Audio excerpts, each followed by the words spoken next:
All right, good morning. Welcome to the 294th District Court. I'm going to call the docket in just a moment. When I do call your name, please say present or here. Raise your hand so I can acknowledge you for the docket. After the docket is called, counsel, if you'll make a line over here to my left, your right, so I can know who's ready. I do have an interpreter at 9:15 that will have to take precedence.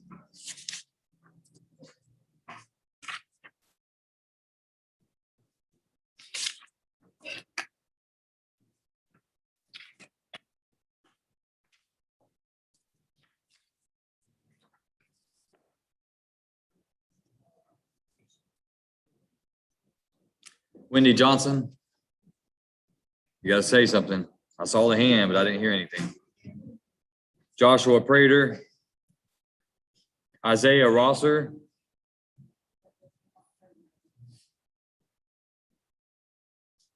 Courtney Schmucker. Got note that Ms. Schmucker may be appearing via Zoom, may have fever today. Claude Solis or Sulis? Is it Sulis? Souls. Michael Sprouse. Richard Sutton. Richard Allen Sutton.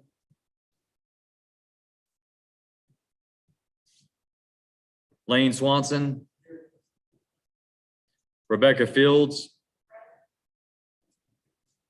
Eric Ketcherside or Ketcherson. Andrea Pullings. Andrea Cherie Pullings. Billy Schultz. Joe Weldon White Jr. Xavier Rojas.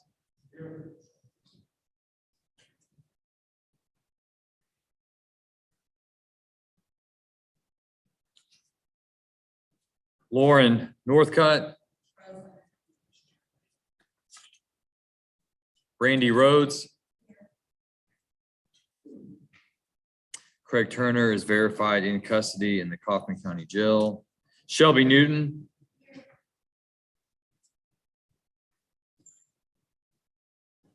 Cameron Luce. Thank you, Mr. Fowles. Hunter Tapper. Carissa White, waiver of arraignment filed and approved. Pretrial set October 26th.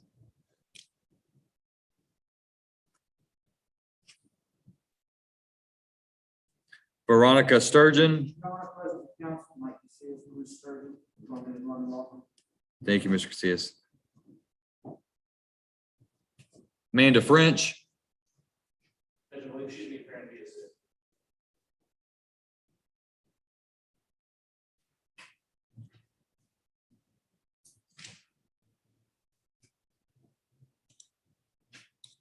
Mario Martinez.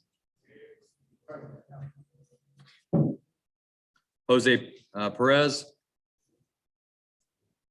Mario Gutierrez. Michael Marley. Matthew Grace. Matthew Dale Grace.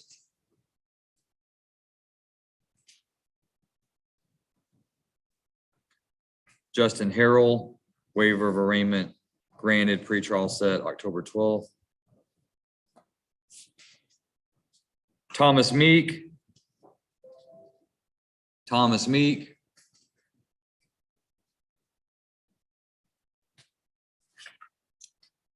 Leonard Purley.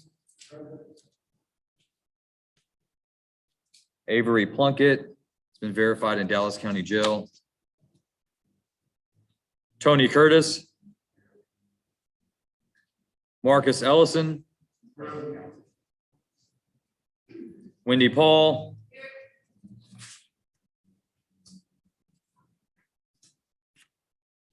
Claudia Cook. Thank you, Mr. White. Myra Garcia Escobedo. Thank you, Ms. McCasley.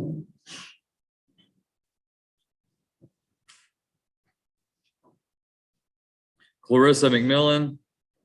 think she's not set till 10 o'clock. Hannah Hampton, 11 o'clock. Anyone who's in the court whose name I have not called, believe you're on today's docket? No one?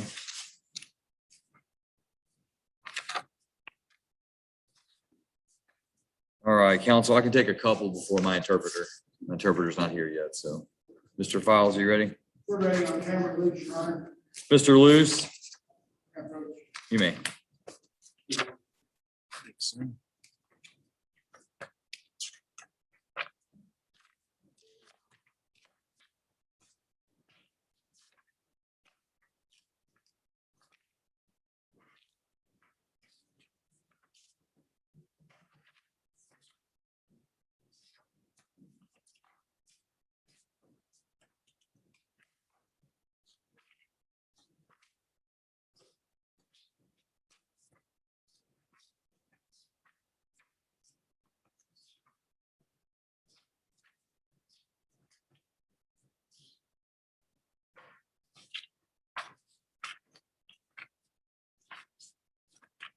All right, Mr. Luce, if you'll raise your right hand. Sir, do you swear that the testimony you give to the court today will be the truth, the whole truth, and nothing but the truth, so help you God? Yes, Your Honor.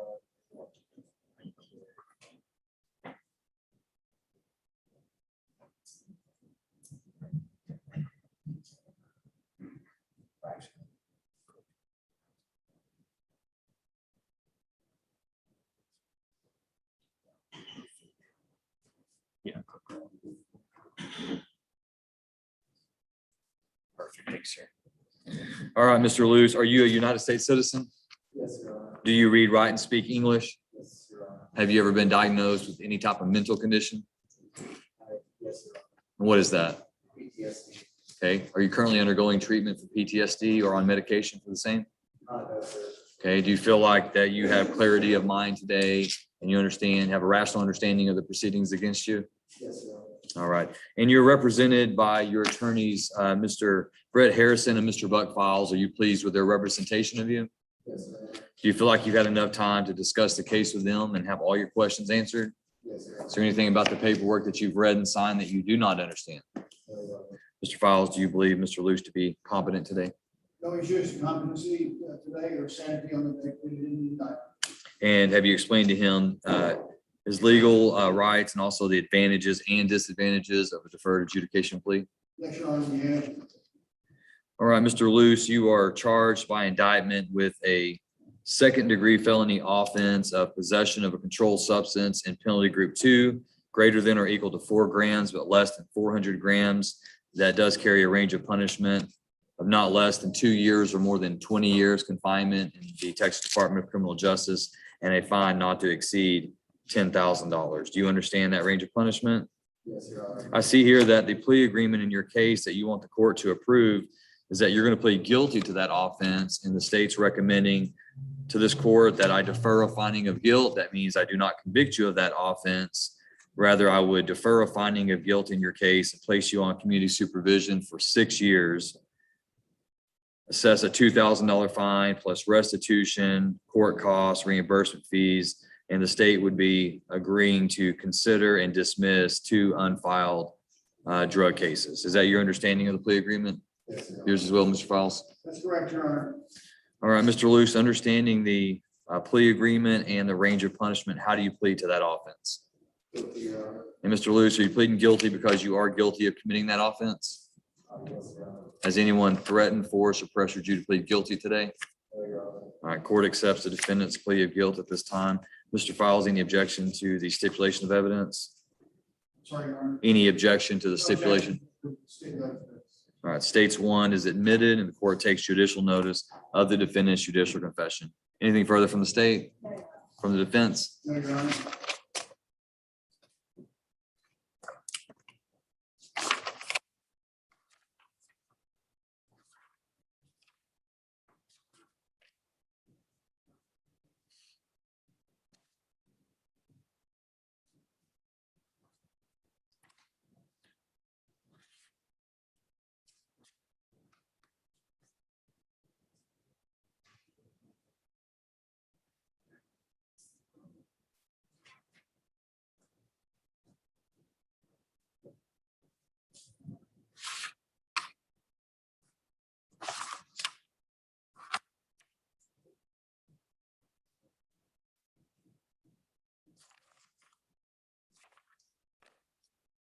All right, Mr. Lewis, court's reviewed the case, find that there is sufficient evidence to convict you of this offense. The court will follow the plea agreement in your case. Court hereby defers a finding of guilt, places you on community supervision for a period of 6 years, orders you to pay a $2,000 fine, $180 restitution, $290 court costs, $35 reimbursement fees. The court takes into consideration under section 1245 of possession of controlled substance and possession of marijuana as outlined in the order of deferred adjudication. Mr. Lewis, I'm very confident that Mr. Files has, or Mr. Harrison have already discussed with you what happens if you violate your community supervision. Am I correct?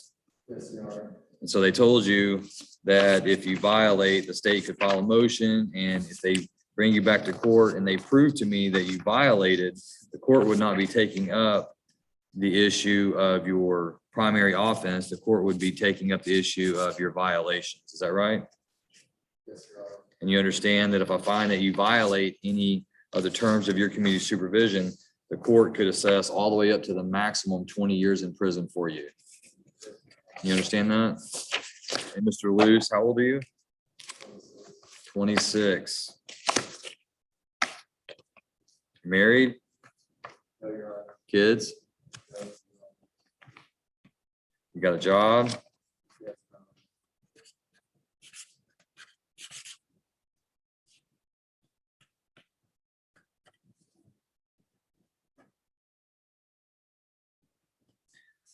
You- It's probably been for work, we have to do this now, and we look to supervise, and Well, unless there's a requested transfer, then he'll be set up here, but he will need to disclose that to the community supervision office. Okay. All right, Mr. Lewis, you're hereby remanded to the custody of the Van Zandt County Community Supervision and Corrections Department so they can carry out the terms and conditions of the sentence. I'm going to have you step forward to be fingerprinted.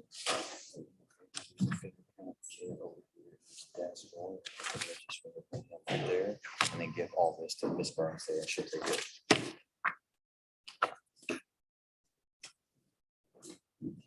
All right, I'm gonna bring in my interpreter at this time, and then I'll get you right back up.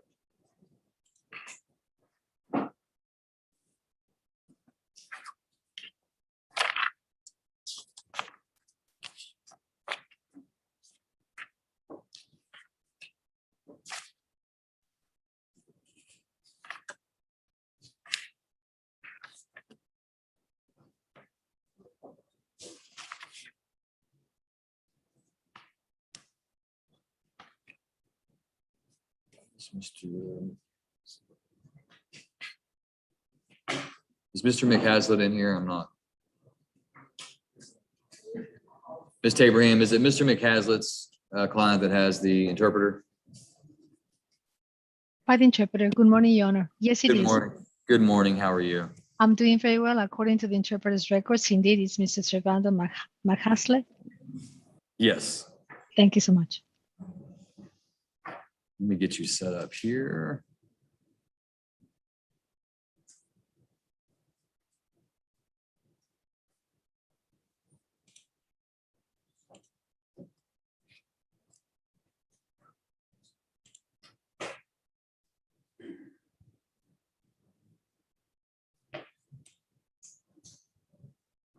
Should I wait for the defendant to show up with her attorney, Your Honor, to join?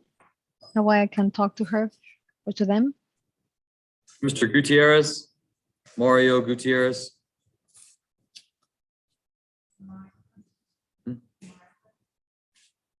This is a case for the interpreter, Your Honor. I have Mario Gutierrez for Mr. What I- McHaslett. What I show the Spanish speaker to be is Myra Garcia Who's Escobedo. the, do you speak English? Habla inglés, señor. I only show you has one on the morning cycle, right?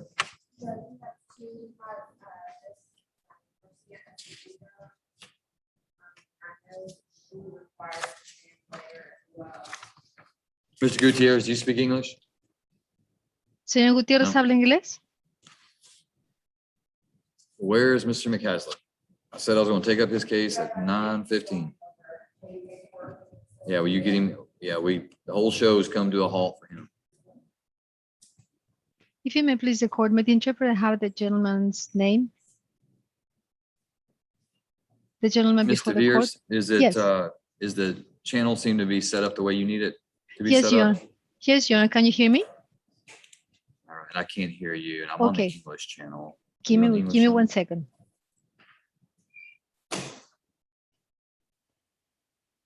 Okay, so does everything appear to be set up?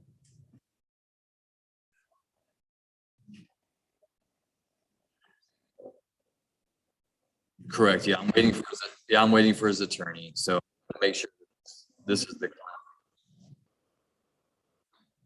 the attorney? Well, that's what I'm trying to get to the bottom of. I think it's gonna be Mario Gutierrez.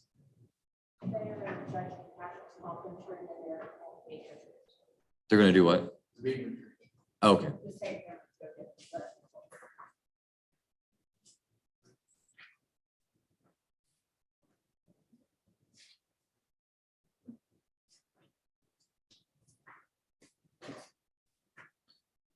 Mr. McCaslin, are you ready? The interpreter is ready, so. Judge, I'm filling out paperwork, I'm halfway through it. Hold on, I'm gonna, a couple more minutes to fill it out. Does Mr. Gutierrez, does he speak English? I don't think this. Judge, he does it, on this matter, if I can come forward. I am talking to Tyler right now. I think we're gonna come to a plea agreement today, and, if the court will allow, I can get the paperwork, I can come out and sign it. Here's the problem. The interpreter was scheduled for 9:15 to be ready to go. And so she's got other schedules. I can't guarantee that she's going to be available in 30 minutes. I can't do that. So If not, we can reschedule it. That's okay. I can't reschedule them without an interpreter because they got to know what's going on. Miss Interpreter, what is do you have any other openings today?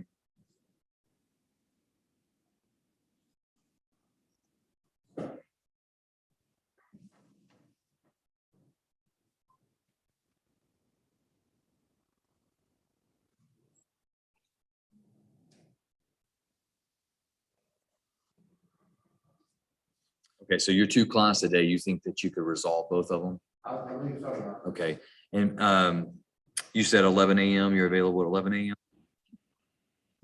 Okay, if I can, they're not going to be ready in 30 minutes, correct? They're not going to be ready with paperwork. There's no way. So, okay, so if I can schedule you for 11 a.m., then we'll take up Mr. McHazlett's two clients, Mario Gutierrez and Escobedo. Is that correct?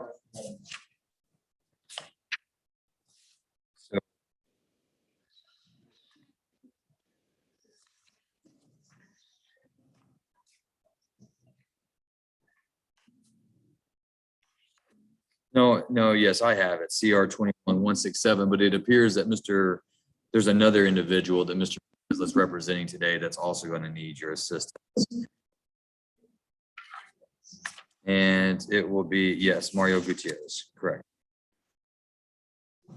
Yes, let me get over to it. CR 21119, CR-119.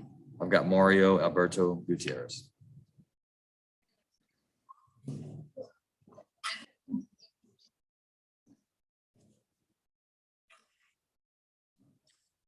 Yes, ma'am, that should be plenty.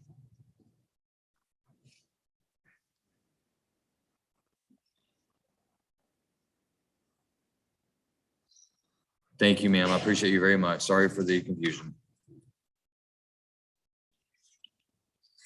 All right. Yes, ma'am, you may. Thank you so much. All right, so we'll recall both your cases at 11. No, his attorney speaks Spanish, so he'll be able to do that.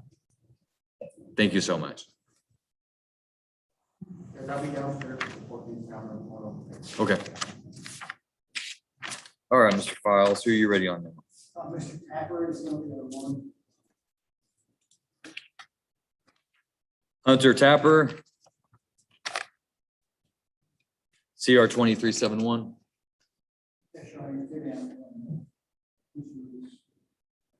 I'm sorry, say again.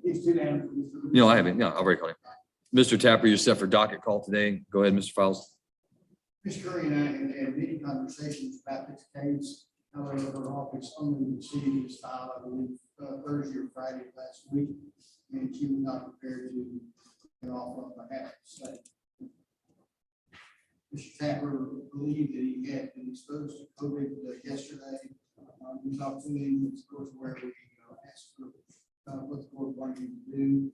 And we received back that he was to be in attendance on the court, so wear a mask, to be socially distanced, which he has been.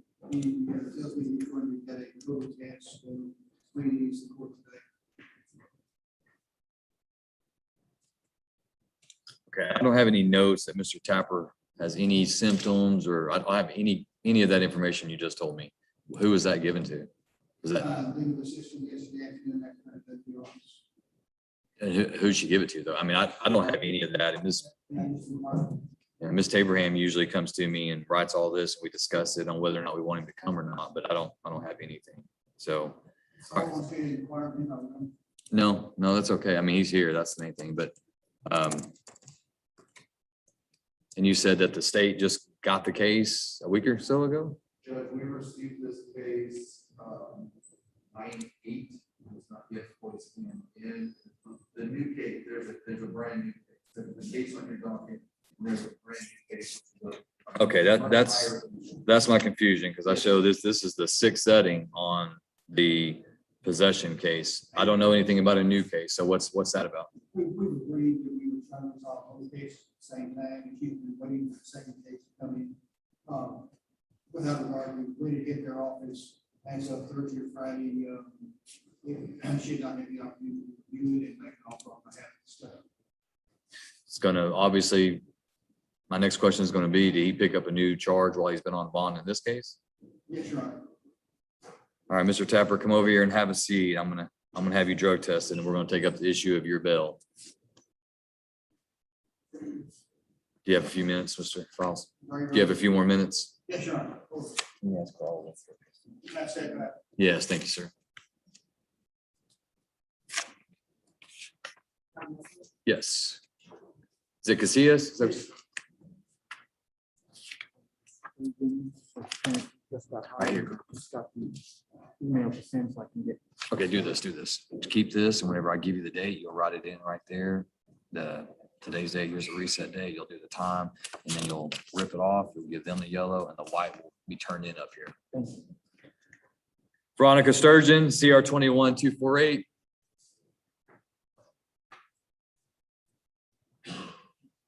All right, Ms. Sturgeon is set for arraignment today. Mr. Casillas is standing in for Mr. Lacy. Is that correct? It is wrong. And have you had an opportunity to go over the indictment with Ms. Sturgeon?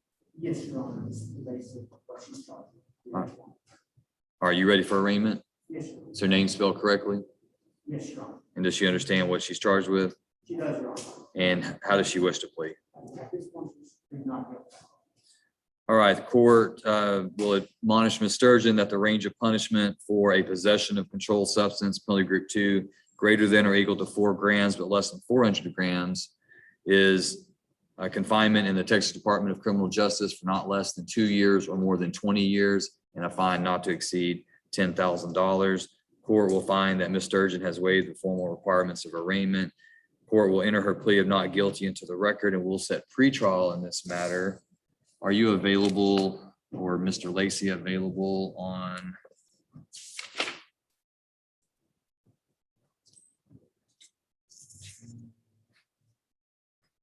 either October 14th or October 26th? October 26th, you're working on. 26th? All right, Ms. Sturgeon, the court's going to order you to reappear for pretrial on October 26th. After you get this yellow copy, you sign and get the notice of the yellow copy, then step over here and speak with these officers. I'm going to have conditions of pretrial release for you to sign. And so, Mr. Casillas, I'm going to have conditions of pretrial release attached to her bond in this case. And if you need more information, these officers will be able to help you. And will that be on 9 a.m. 7? Yes, 9 a.m. Yes, sir.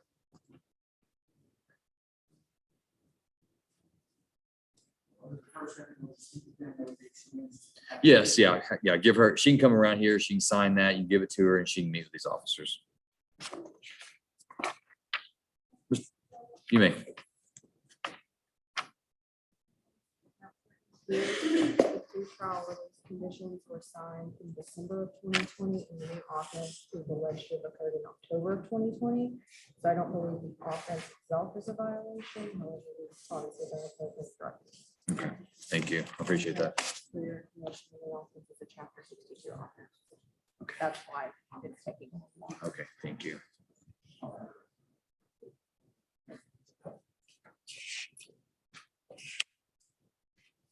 Mr. Knoll, you ready?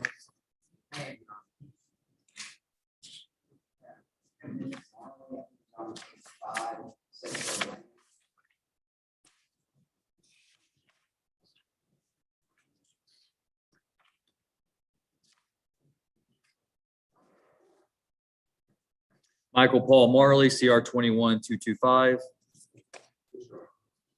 All right, Mr. Marley, set for arraignment today, Mr. Knoll. Yes, Your Honor, we've reviewed the indictment. His name is spelled correctly. He understands the arraignment as indictment.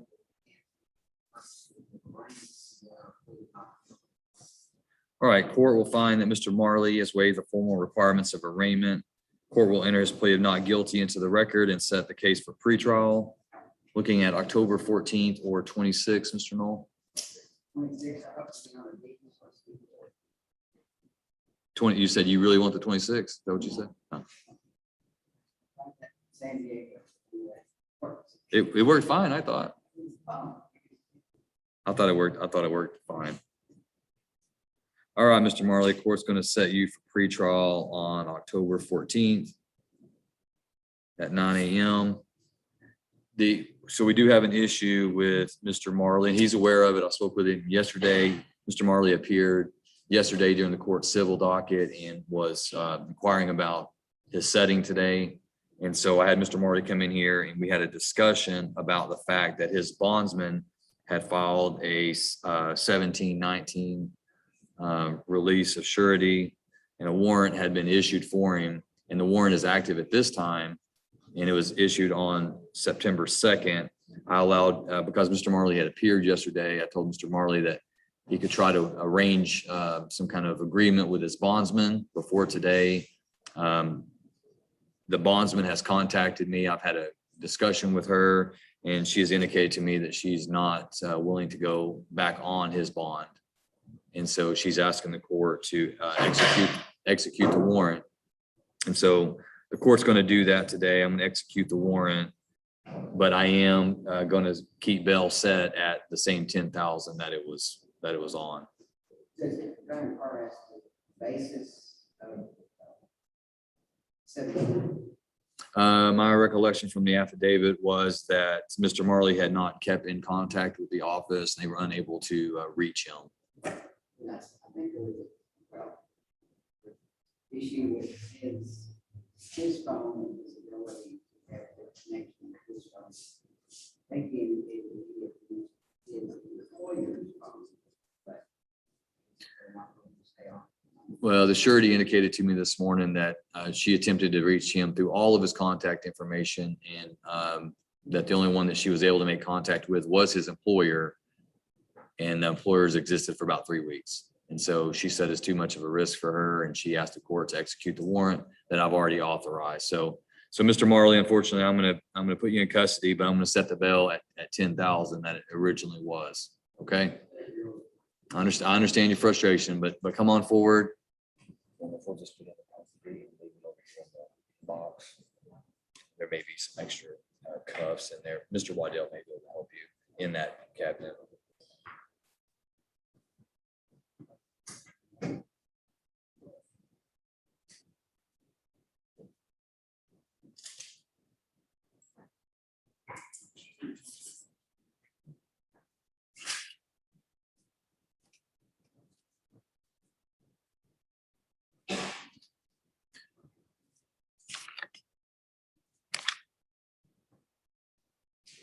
Mr. Schmidt, who are you ready on?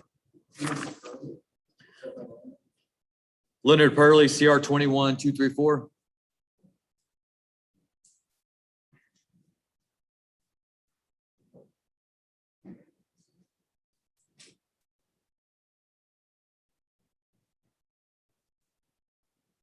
All right, Mr. Purley set for arraignment today. That's great, Judge. Received a copy of that.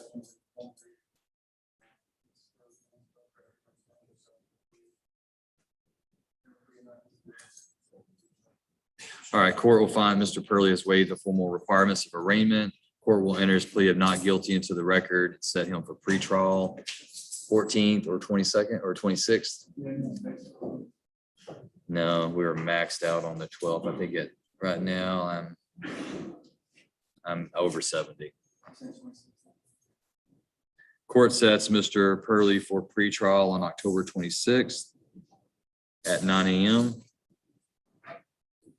Once you sign and get the yellow copy, you're free to go, sir.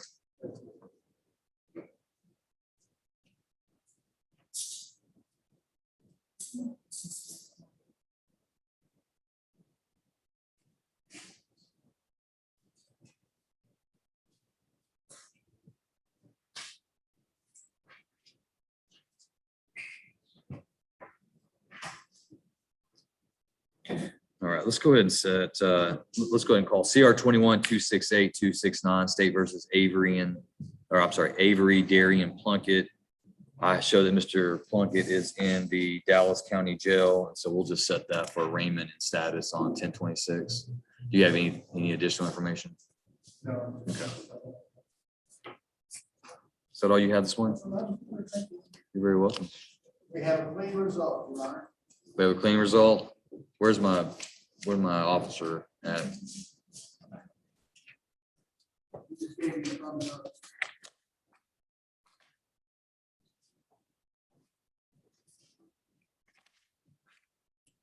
Good morning, sir. Are you ready? Come on up. CR 21-134-135 State versus Shelby Diane Newton.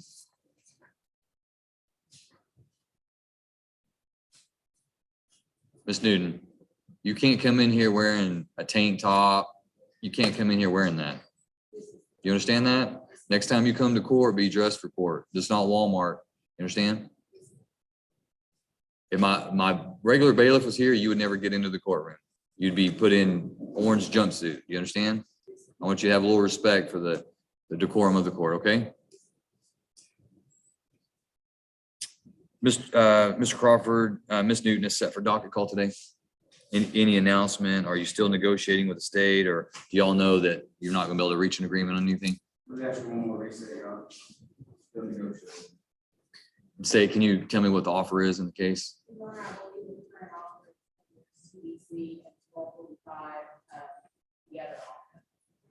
You said 4 years? 12 years. There's a difference there, isn't there? 12 years with and then 1245. Yes, and that, Mr. Curry is case with that is the last offer.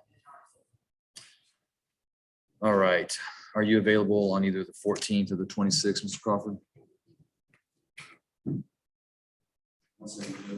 Yes, sir. No problem. 14th or 26th.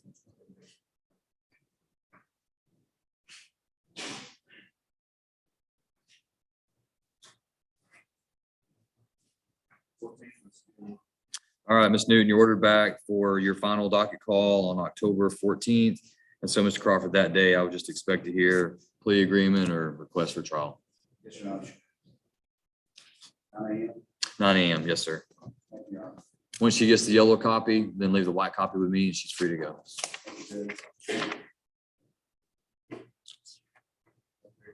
You too.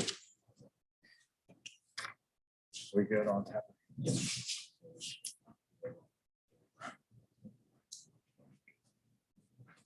Mr. Tapper.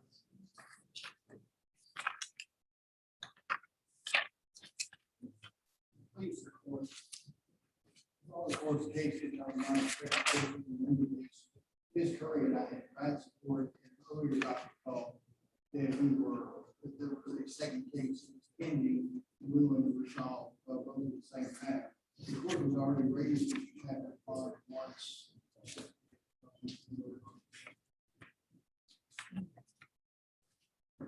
All right, you available on the 14th or the 26th What month? October? October? May I have this one? Yes, sir.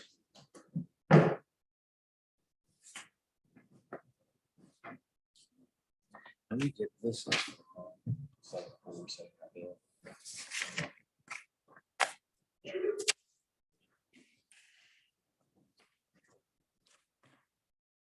Fourteenth is good, Judge. All right, Mr. Tapper, you're ordered back for docket call on October 14th at 9 AM. Once you sign and get the yellow copy, you're free to go. Some business I have for the court, and I will- Yes, thank you, Mr. Fowles. Thank you, Your Honor.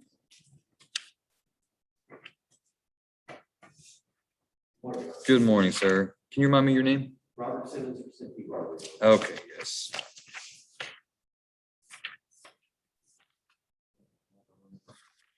Tuesday, yes.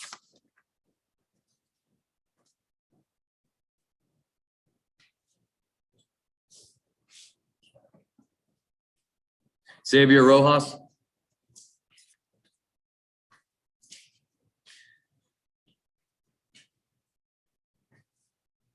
This is CR 21-238 and 256, Mr. Rojas set for arraignment. Mr. Simmons, have you had an opportunity to review the indictment with your client? Yes, both the indictment and the complaint are, yes. Okay. And does he waive the formal requirements of arraignment? He does, Your Honor, and he's not guilty. All right, his name is spelled correctly, It is, Your Honor. and he understand what he's charged in both causes? Yes, Your Honor. I understand it's range of conduct, that's both. Thanks, sir. All right, court will enter Mr. Rojas's plea of not guilty into the record, and we will set this for arraignment. I'm looking at either the 14th or the 26th of October. 46 words press, Your Honor. All right, we'll set both for pretrial on the 26th at 9 AM. Once he gets his yellow copy, he's free to go. Thank you. And then the white copy will just stay here with me. Yes, Your Honor. Thank you, sir. Mr. Weiner, are you ready? Yes, Your Honor, on two cases. The first one, Marcus Ellison. Mr. Ellison?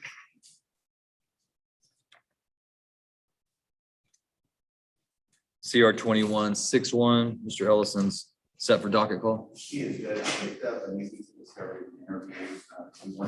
I've also spoken to his there was a cell phone case that for some reason, when I pulled the disk up, it just lists the file. I can't access the files, so we're still working on accessing as well. So we're not afraid to go set a trial at this point. I asked, my client comes from Tennessee, and so I asked if the next setting corresponding to that board. Does the state have any objection? I know you are busy, but No, Your Honor, that's my understanding. what if rather than him appearing Zoom, I typically don't like to do Zoom on docket call because I like to get the decision maker in the room, but what if we just set it out a little bit further? That'd be fine. That way you got time to get it done rather than 30 days. Maybe we could look at November. That'd be one. All right, what about November 9th or 30th? 30th would be right after Thanksgiving.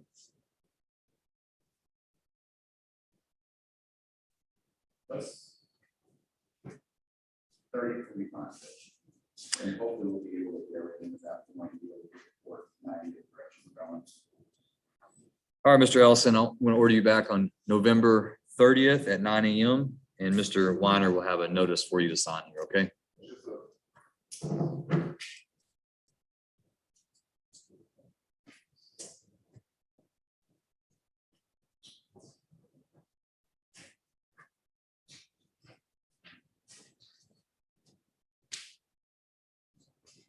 Maybe.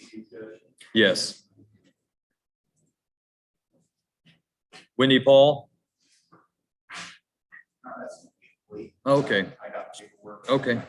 That's all right, Miss Paul. That's okay. Mr. Weiner is going to work with you on some paperwork, so you don't have to come up for me at this time. Tony Ray Curtis, CR 2157.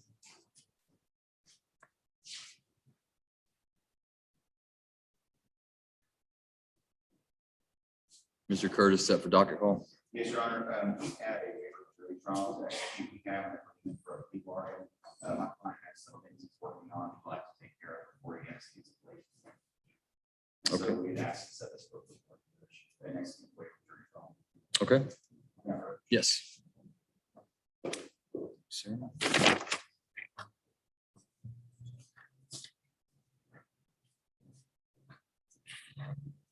Mr. Curtis, if you'll raise your right hand, sir. Sir, do you swear that the testimony you give to the court will be the truth, the whole truth, and nothing but the truth, so help you God? Mr. Curtis, do you understand that you have an absolute right to a jury trial in this case? You have a right to have a jury of your peers summons, have a right to cross-examine the state's evidence, confront their witnesses, all in front of a jury. You understand that? And that right can't be taken away from you. However, you can waive that right if you do so voluntarily, intentionally, knowingly. So in this case, I'm holding a document up in my hand that indicates that you've discussed this fact with your attorney, Mr. Weiner, and that you're asking the court to allow you to waive your right to a jury trial in this case and resolve your case by a plea agreement. Is that right? And so has anyone threatened, forced, or pressured you to waive your jury trial today? And this is what you're deciding that you want to do of your own free will. Is that right? Okay. All right. The court will find Mr. Curtis has been admonished of his right to jury trial and that he has waived his right intentionally, knowingly, and voluntarily.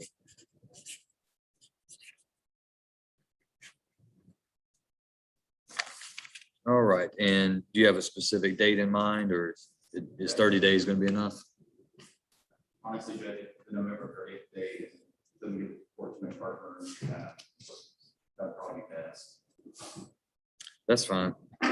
Court will set Mr. Curtis then for plea on November 30th at 9 a.m.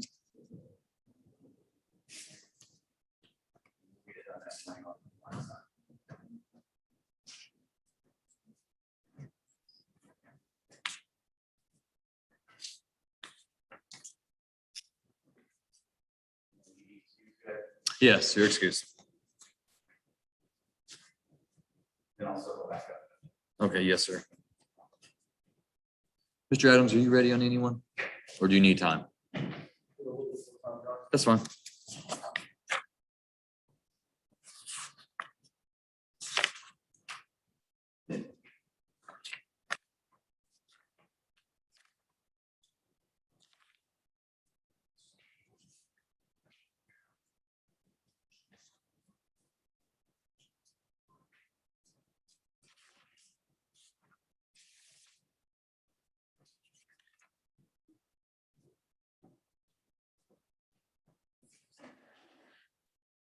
Is Matthew Grace here? Matthew Dale Grace?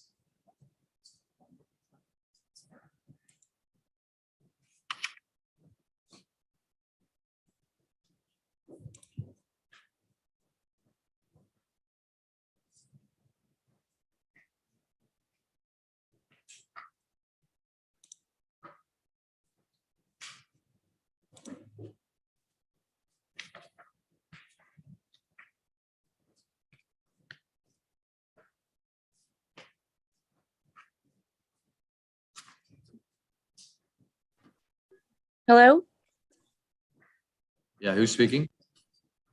this is Amanda French. All right, Ms. French, can you turn your video on for me, please? Yes, sir, I'm trying right now. All right, there we go. Give me just 1 second so I can get your case. Okay. Okay.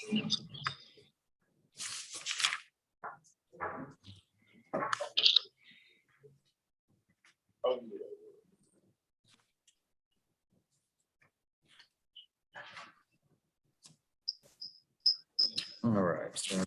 All right, this is CR 2162 State versus Amanda Maxine French. And Ms. French, I don't know if you can see Mr. Manning. If you're on your phone, you may have to swipe left or right to see additional people. But Mr. Manning is present in the courtroom. Mr. Manning, Ms. French is set for pretrial today. Yes, Judge. We had set up an appointment for her to come meet. She had COVID. Once we go to the call, see an antibody infusion. She is just trying out that protocol, and her father is a very short condition with COVID as well. So we request additional time to go over the discovery and prepare for the trial. Any objection from the state? No, Judge. Ms. Manning spoke with them previously. October 14th or 26th?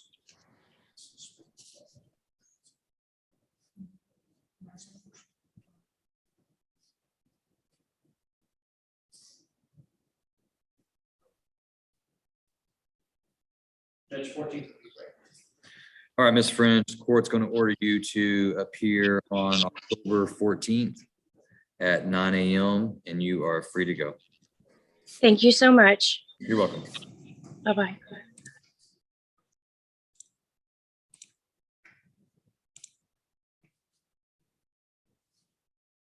All right, are you ready on anyone else?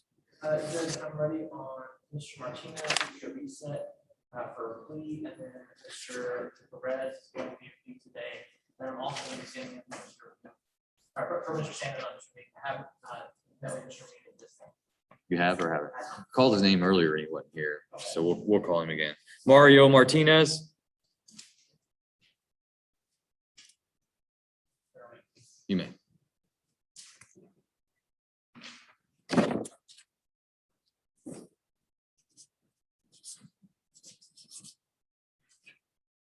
Mr. Martinez, if you'll raise your right hand, sir. Do you swear that the testimony you give to the court today will be the truth, the whole truth, and nothing but the truth, so help you God? All right, you may put your hand down. Mr. Martinez, do you understand that you have the right to a jury trial in your case?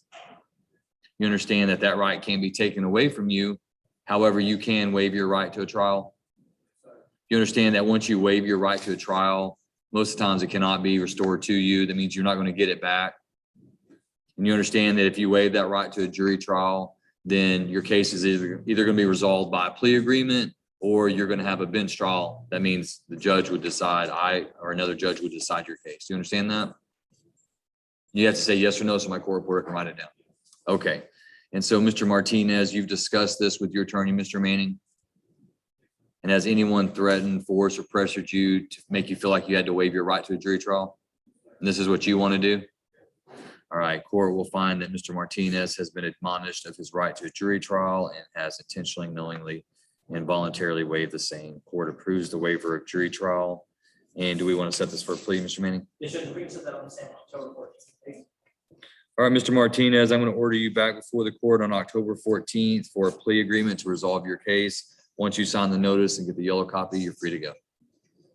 Actually, no, I want you to I show that he's got some delinquencies on his reporting and attorney fees. So I need you, when you get this yellow copy, I need you to step back over here and speak with officers, and you need to make a payment today. You understand? Failure to do so could result in me revoking your bail in this case, putting you back in jail.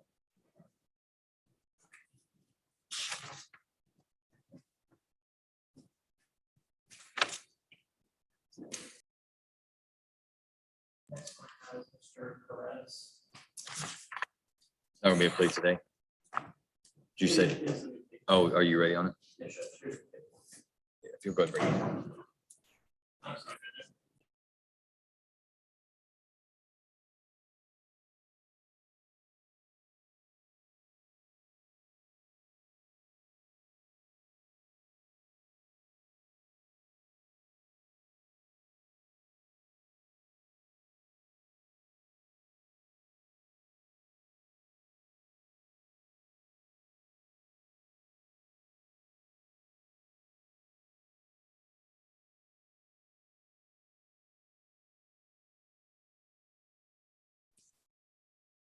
All right, Mr. Perez, if you'll, where's Mr. Perez? Perez? Jose Perez? I'm sorry, I thought I looked up and I thought he was already walking up here.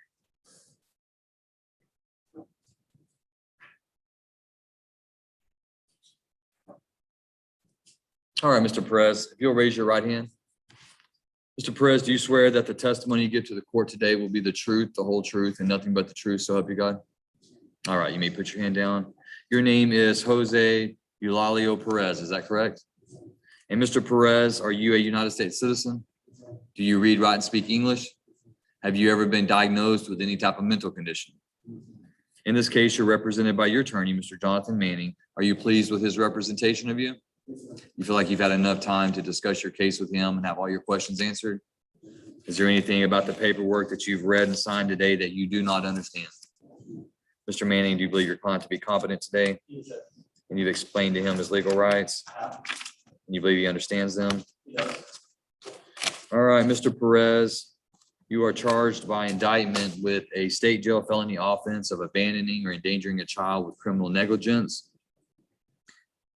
And I see here that the prosecution would proceed under section 1244A of the Texas Penal Code. So what that means for you, Mr. Perez, is if you were convicted of this offense pursuant to the plea agreement, the range of punishment would be from 0 days to 365 days confinement in the Van Zandt County Jail and a fine not to exceed $4,000.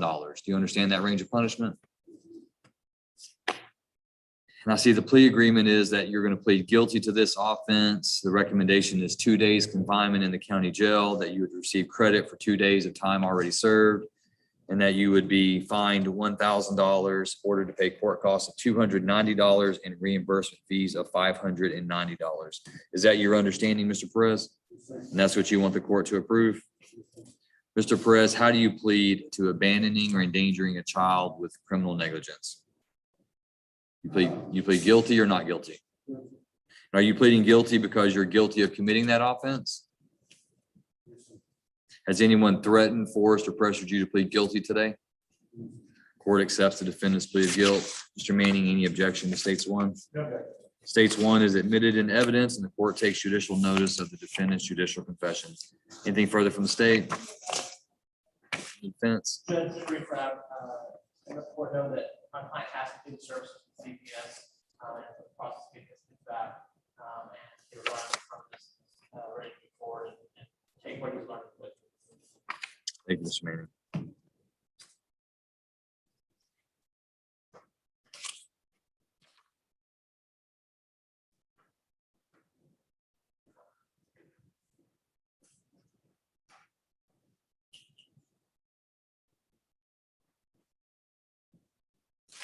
All right, court's reviewed the evidence and I find sufficient evidence to convict Mr. Perez. Court will follow the plea agreement in this case. The court hereby convicts Mr. Perez of endangering or abandoning a child with criminal negligence. Court assesses his punishment under section 1244A at 2 days confinement in the county jail. Court will award him 2 days credit towards the sentence for time already served. Court assesses him and orders him to pay a $1,000 fine, $290 court cost, and $590 reimbursement.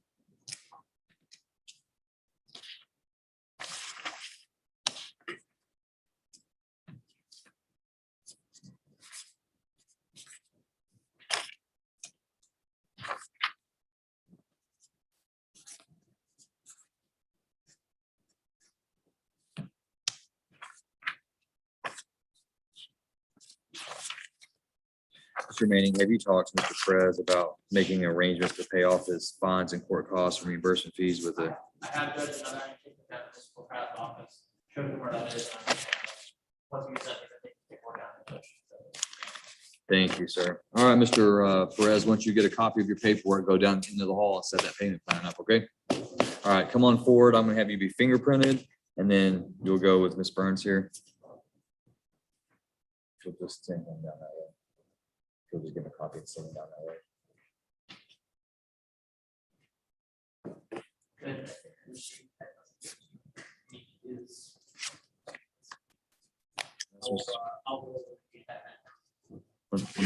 Let me make sure. Is Thomas Meek here? Meek, come on up here and meet with Mr. Manning. And then just let me, whenever you come back in, I'll call you.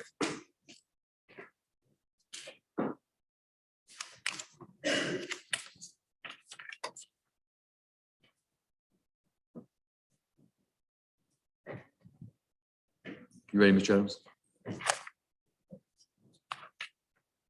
Rebecca Fields, CR 2118. Does that mean that she's still?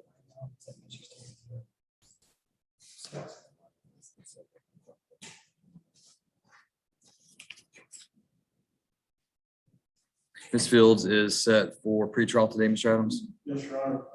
On behalf of Ms. Fields, I don't have the pretrial issues to bring up at this time. I received a plea offer last yesterday from the district attorney's office.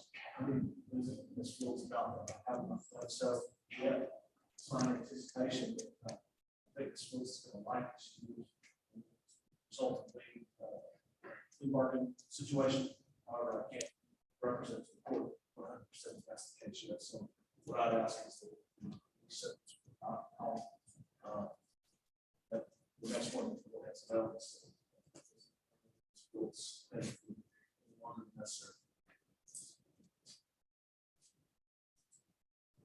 I'm looking at either 14th, October 14th or 26th at this time.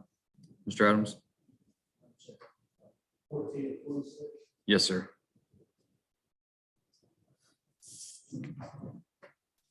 Make it 26. Yes. All right, Ms. Fields, I'm going to order you back for docket call and possible plea agreement on October 26th at 9 a.m. Just make sure that you're staying in contact with your pretrial release officer and doing what you're supposed to do, okay? I know, I've got you. You're welcome.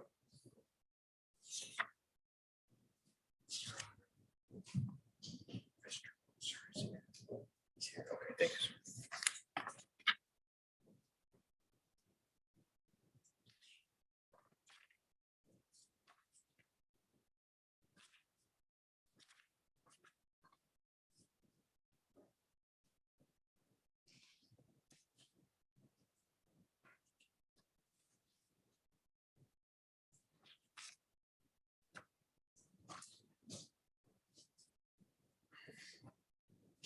Mr. Adams, is that all you have today? You have, yeah, see, I see here, you got Billy. You've got several, actually. I don't know why, but. Who else are you ready on? Andrew Holmes. Andrea Pulling, CR 21-140.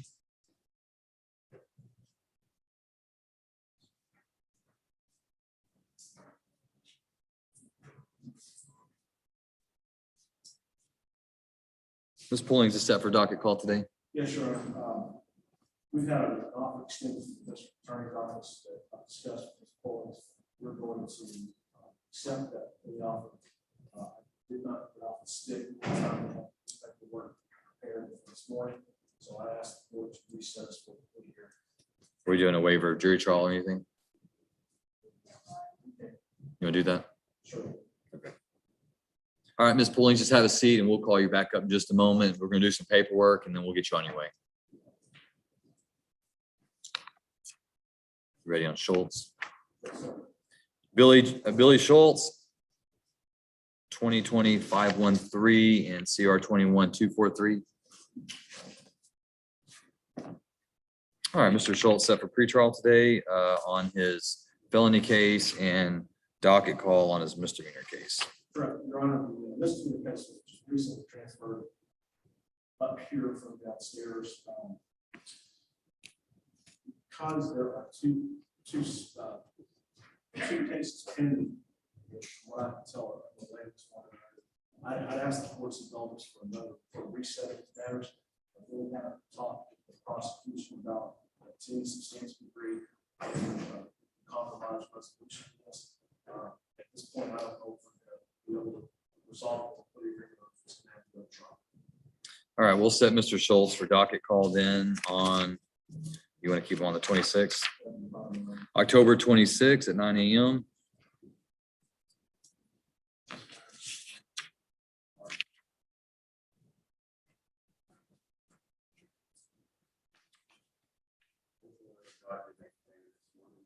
Thank you, Mr. Schultz. I appreciate that. Thank you. I do appreciate that very much.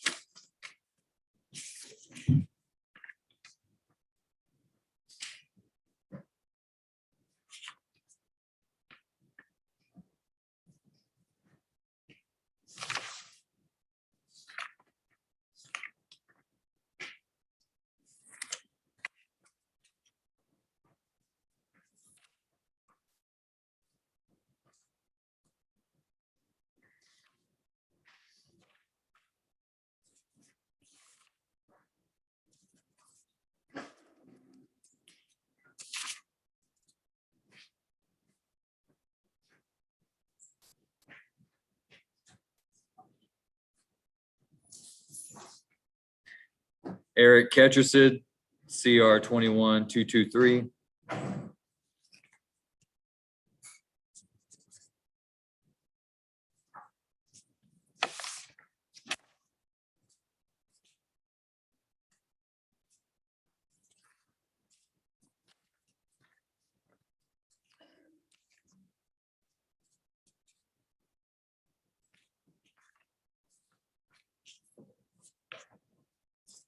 All right, Mr. Ketcher said set for pretrial. Correct, Your Honor. Now, aside from this felony, that the law case, it's my understanding that there is a pending event in July 2nd. Okay, with law, however, that has not shown up on the radar yet so far as court setting or anything of that nature. The statement on what we have in place.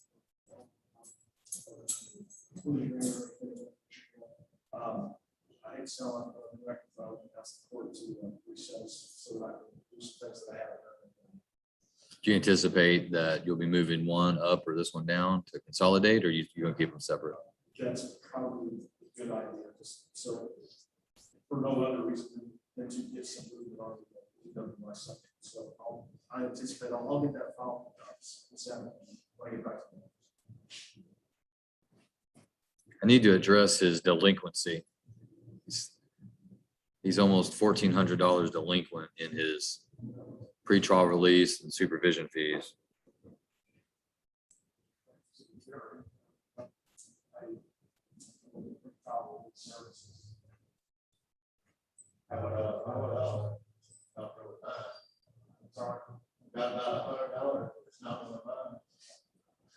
Whose is it? Do you need to give it back to him? Do you need to give it back to whoever? You have $100, it's not yours. Do you need to give it back to the other person? Eventually, I mean, I'm already in debt over my head.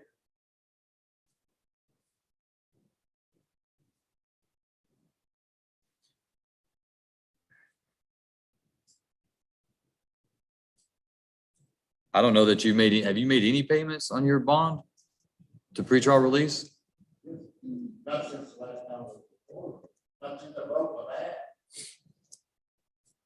Well, you need to go, and when I release you today, you need to come over here and visit with these ladies, and you need to figure out how to pay something.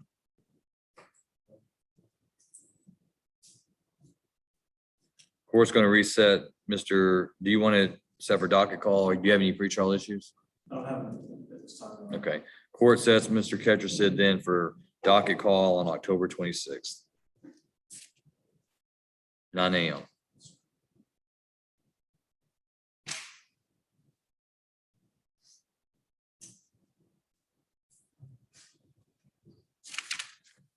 Mr. Manning, are you ready?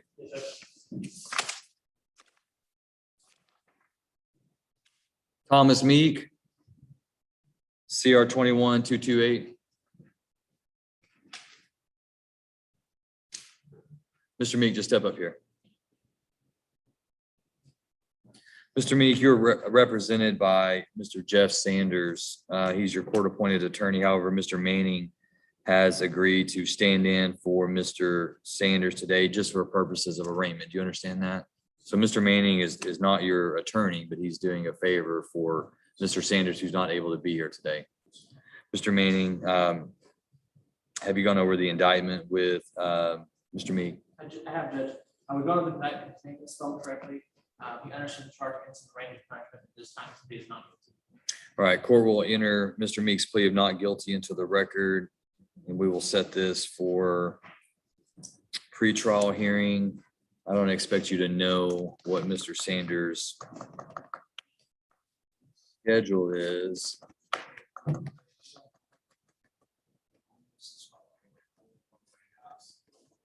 All the way in Dallas? It's only an hour. I thought you were gonna say like you live in Louisiana or something.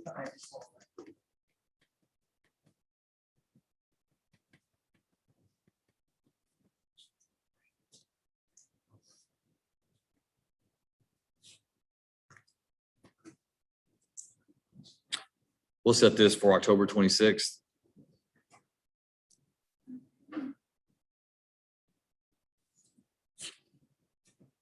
Once you sign that yellow copy, then I need you to meet with these officers over here. You're going to sign conditions of pretrial release. I'm attaching conditions to your bond. Because you've received court-appointed attorney, you're going to have to make fees towards that court-appointed attorney.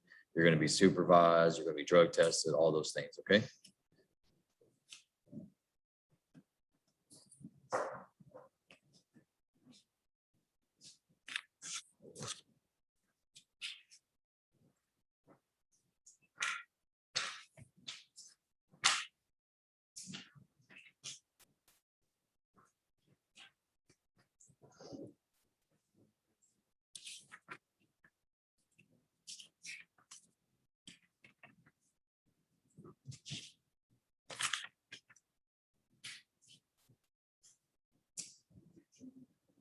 Ms. Pullings?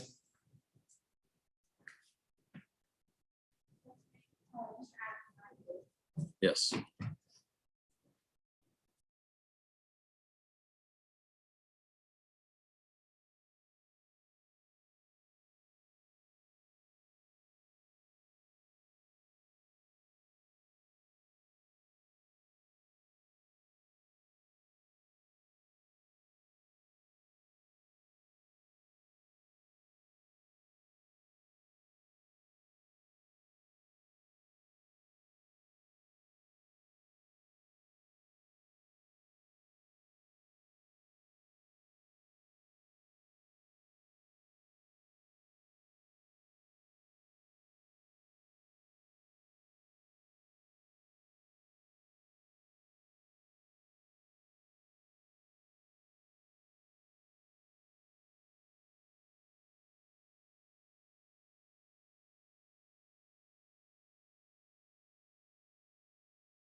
All right, CR 21-140. Ms. Pullings, if you'll raise your right hand. Ms. Pullings, do you swear that the testimony you give to the court today will be the truth, the whole truth, and nothing but the truth, so help you God? All right, you may put your down. Ms. Pullings, I have in my hand here a document that you signed that says waiver of jury trial. Have you read this with your attorney, Mr. Adams?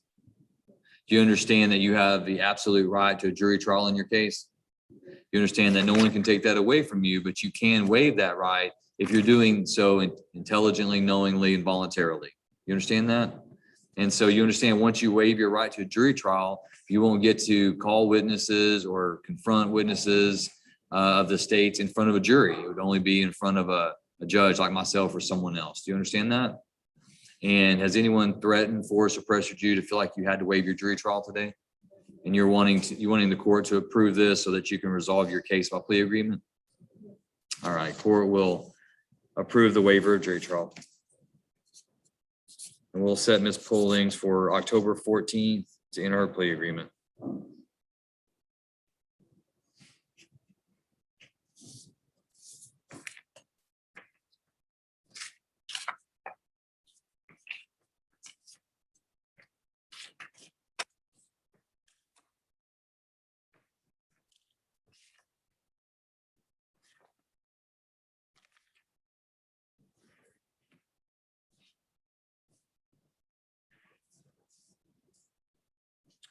What about Clarissa McMillan? I hadn't called her case since it was 11. Is she ready? Clarissa McMillan?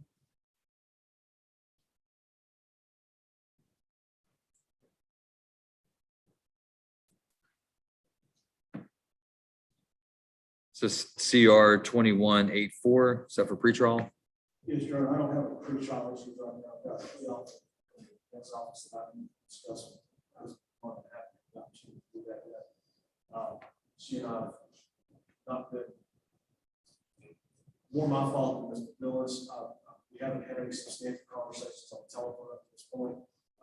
She lives in Orange, which is right next to Benton, Louisiana. Now we're on the coast, so it's made it difficult just to sit down and discuss her case. I did not have the materials available to me to review with her the evidence of her case the last time we were here. I have those today. She and I talked today and agreed to meet the courthouse here this morning. I review those things, talk about her case. So I'm sorry, it has to be in now. Right at 10:14, 10:26. 26. All right, court sets Ms. McMillan then for additional pretrial on 10:26 at 9 AM. Well, we set it at 10 this time to give her time for travel. Do we want to do that again? If the court is willing to do so. All right, we'll set it at 10 AM.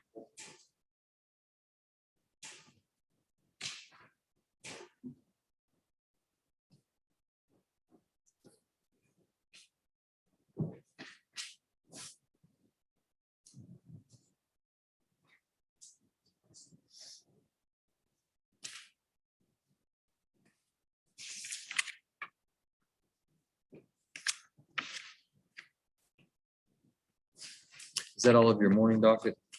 Yes, Your Honor, yes. I know I have this. Mhm. That's all I have. Is he so he's the only one you have? Yes, these are like, thank you, Brian.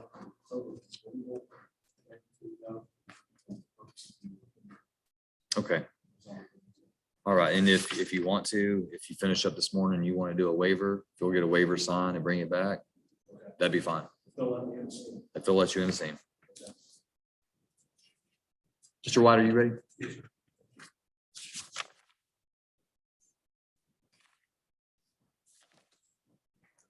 Claudia Cook, Paying the PTI fee with it for the checks. Okay. this is CR 2153.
All right, Ms. Cook, if you'll raise your right hand.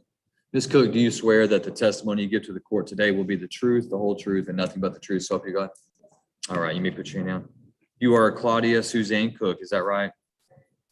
Ms. Cook, I see that you've been indicted with a state jail felony offense of abandoning or endangering a child with criminal negligence, alleged to have occurred on or about May 25th of 2020.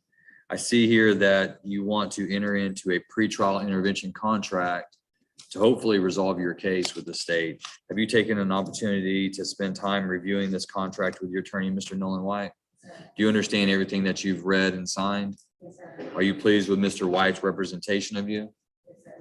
And you do read, write, and speak English, is that right? And have you ever been diagnosed with any type of mental condition? And are you undergoing treatment or on medication for that at this time? Okay, and so do you feel like you have a rational thought today and understand the proceedings against you? Okay, all right, and Mr. White, do you believe Ms. Cook is competent? All right, I see here that the pretrial intervention contract calls for Ms. Cook to be in the program for 2 years. Ms. Cook, do you understand that by entering into this contract, you'd be giving up several important rights, particularly you'd be waiving your right to a jury trial in this case? That means if the court approves this contract and places you in the program, if you are discharged from the program and you're brought back to court, then the state could proceed to your trial with just trying that case before the court, and you would not have a jury summons to come in here and hear the evidence. You understand that?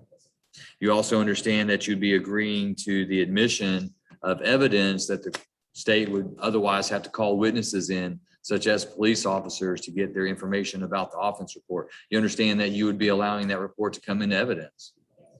You also understand that you would be waiving your right to a speedy trial, and you would also be waiving your right to expunction of certain records. That means you could not expunge the DA's records and you cannot expunge the probation office records. Do you understand that? All right, so you've read over this and you understand it and you want the court to approve it. And has anyone threatened, forced, or pressured you to make you feel like you have to make these waivers and that you have to enter into this agreement? All right, court will find that Ms. Cook has been admonished regarding the requirements of the pretrial intervention contract, that she intentionally, knowingly, and voluntarily waives the right to a jury trial and speedy trial and agrees to a limited waiver of expunction. Court also finds that Ms. Cook, through herself and counsel, have stipulated to the evidence attached to the contract, and the court will approve the pretrial intervention contract.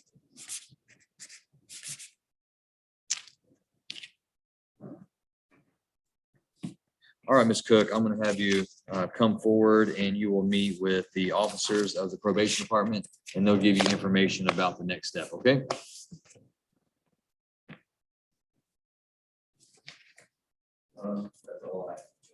Thank you, Mr. Wright. Do you have anything this afternoon? No? Enjoy your day, sir.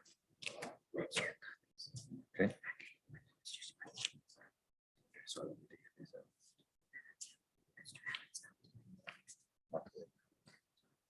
You'll have to start walking faster.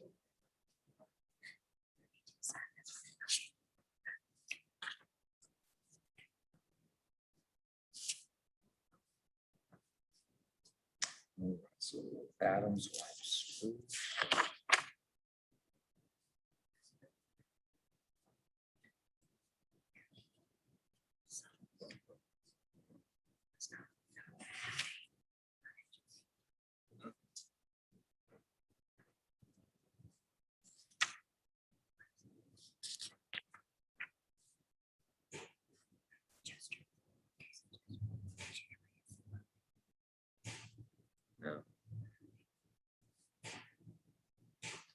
What about this one here? Are you checking on? Oh, that was. Is Richard Sutton here? Richard Sutton? Okay.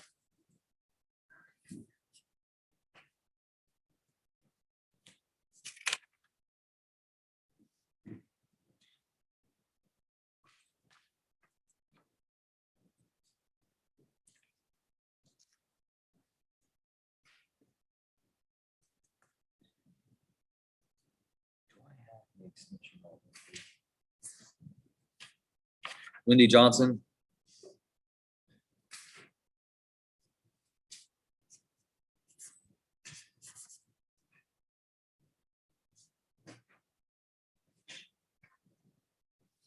Ms. Johnson, I have a document entitled Amendment to the Conditions of Probation, wherein it appears that you're wanting to extend your probation for 1 year. Why are we needing to extend your probation?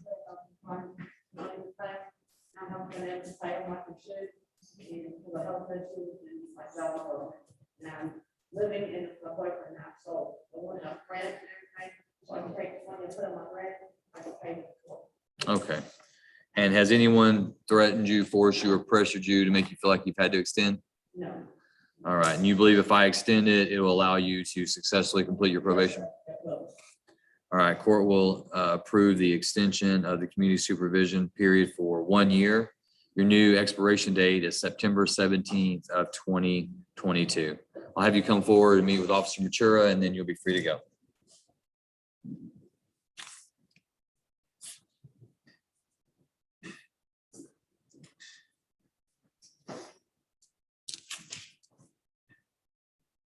Mr. Weiner, are you ready once she signs? Yes, Your Honor. Ms. Paul? Yes, please. This is CR 2352 and FC 2012. State versus Wendy Marie Paul.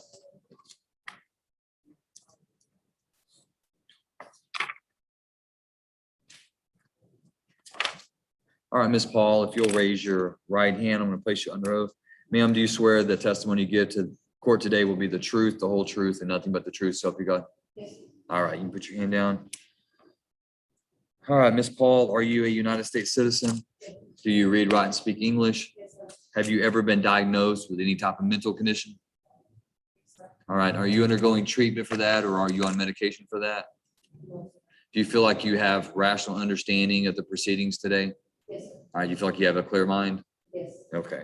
And in this case, you're represented by your attorney, Mr. Justin Weiner. Are you pleased with his representation? Yes, sir. You feel like you've had enough time to talk with him about your case and have all your questions answered? Yes, sir. Is there anything about this paperwork that you've read and signed that you do not understand? No, sir. Mr. Weiner, do you believe your client to be competent today? Your Honor, I've represented for a long time. I believe she's competent. Okay, and you've explained to her legal rights? Yes, Your Honor. All right, Ms. Paul, I see that you're charged by indictment in CR 2352 with a third-degree felony offense of possession of controlled substance in penalty group 1 greater than or equal to 1 gram but less than 4 grams. That does carry a range of punishment of not less than 2 years or more than 10 years confinement in the Texas Department of Criminal Justice, and also a fine not to exceed $10,000. That means any sentence that's ever handed down by a court or a jury must fit within that range of punishment. Do you understand that? I see that the plea agreement is that you're going to plead guilty to that offense, and the state's going to recommend to the court that your sentence be set at 10 years confinement, but that sentence would be suspended and you'd be placed on probation, community supervision for 10 years. In addition, you would have a $2,500 fine, $180 restitution, $290 court costs, and a $35 reimbursement fee. And the state's going to be dismissing and closing out several cases as a part of this plea agreement. Is that your understanding? Yes, sir. And that's what you want the court to approve? Yes, sir. All right, understanding the plea agreement and the range of punishment, how do you plead to that offense? Guilty. And Ms. Paul, are you pleading guilty because you are guilty of committing that offense? Yes, sir. Has anyone threatened, forced, or pressured you to plead guilty? Yes, sir. Mr. Weiner, any objection to states one? Your Honor, we previously received a plea that does that. All right, states one is admitted. The court takes judicial notice of the defendant's judicial confession and accepts the defendant's plea of guilt. Anything further from the state? From the defense? Yes, opposed.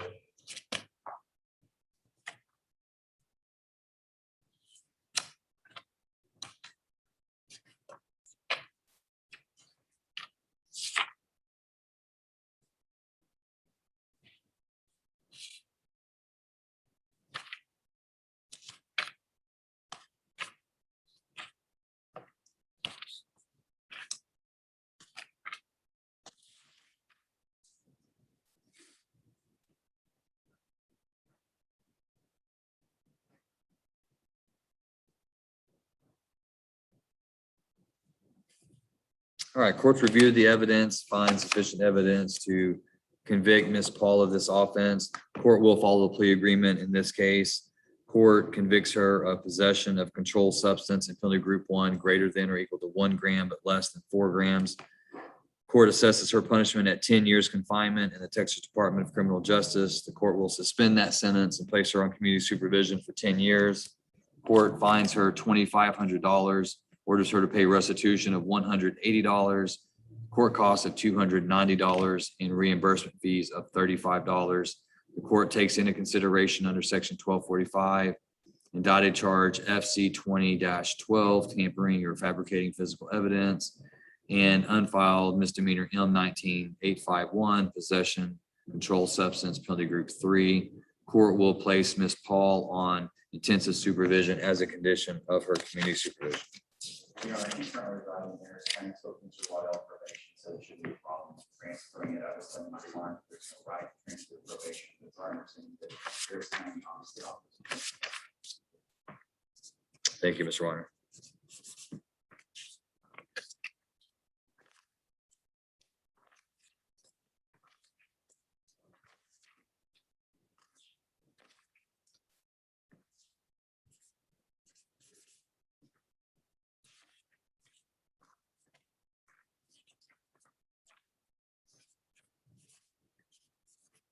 All right, Ms. Paul, you're hereby remanded to the custody of the Van Zandt County Community Supervision and Corrections Department so they can carry out the terms and conditions of the sentence. I'm gonna have you step forward to be fingerprinted and then report over here to these officers, okay? That's all I have. Yes, thank you too, by the way. Appreciate it. Do you like that? Yeah, I've always said respectfully that this courtroom is reminding me of kind of like a poor man's Cherokee County. Just, you ever been district court? Beautiful. And it just has so much potential. It just looks amazing. So I just wanted to I appreciate let you know. that. It's been something I've been wanting to do for a while. Yeah, no, you can. It's a-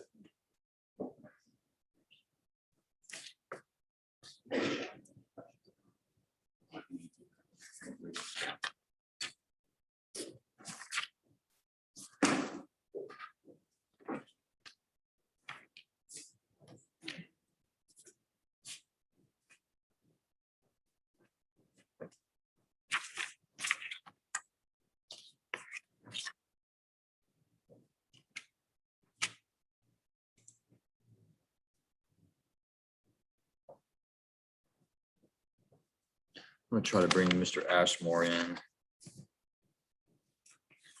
Good morning, sir. Hello, Judge. Good morning. All right, I'm gonna call your client, Joe White, CR 21254, Mr. White.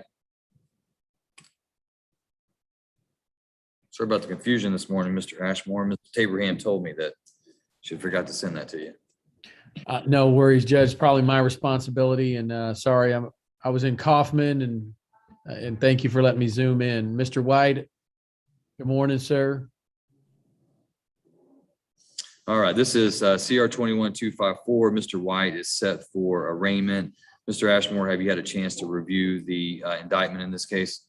I haven't had a chance to review it with Mr. White. Is there any way the court can share a screen with him or? Well, you know the answer to that, of course. I'm capable of just about anything. Okay, thanks, Judge. Just not always on command. That's the problem, you know? Yes, Judge.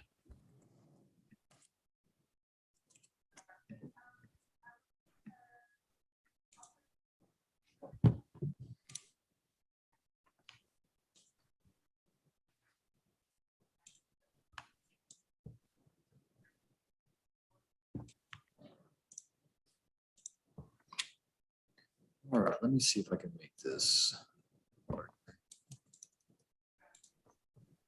How's that, Mr. Ashmore? That is great. Mr. White, can you see that? Is your name spelled correctly here, Joe Weldon White Jr.? Is it spelled correctly down there, Joe Weldon White Jr.? Do you understand that the allegation, just remember this, just an allegation, is obstruction or retaliation said to have occurred on March 27th of this year? You understand that? And you're authorizing me to enter a plea of not guilty on your behalf this morning, correct? And Judge, I think we've met the requirements for the formal waiving of the indictment. We'd request that Mr. White's plea of not guilty be entered and permit me to negotiate with the state of Texas, get discovery and report back for a pretrial hearing, Your Honor. All right, court will enter Mr. White's plea of not guilty into the record, and we'll set this for pretrial. Right now, Mr. Ashmore, I'm looking at either October 14th or October 26th. I'm pulling up the calendar now, Your Honor.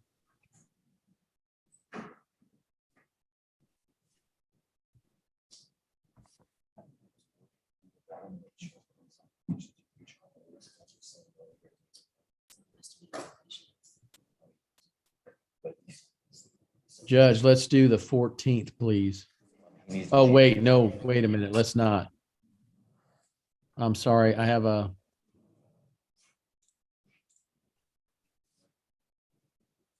conflict. No, it looks like as long as it's a morning hearing, it'll be all right. So October 14th. Yes, Judge. All right, Mr. White, I'm going to have you come back on October 14th. Now, does that give you enough time, Mr. Ashmore, to get discovery and It should, Your Honor. less than a month? Okay. Mr. White, I'm going to order you to come back on October 14th for trial. I'm going to fill out this notice of setting.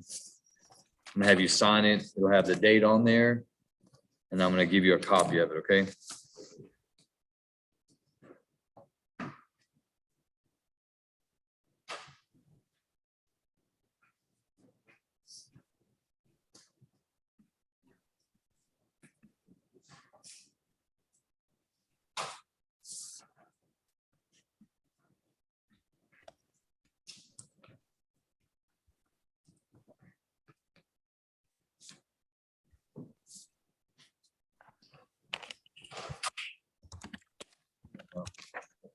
All right, Mr. White, we're gonna bring this to you. You're just gonna sign down here where it says defendant, and then we're gonna give you a copy of it.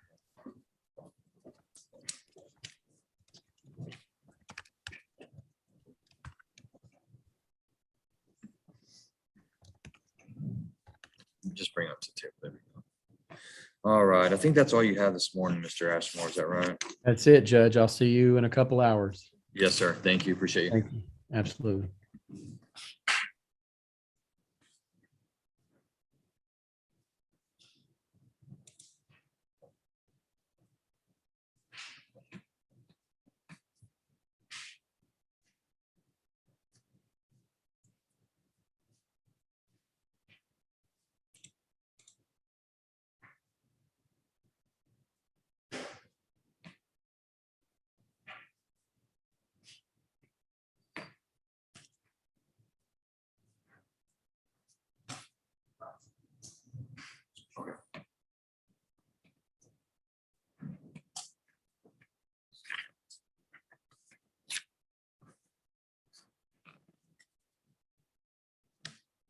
Michael Sprouse or Spruce?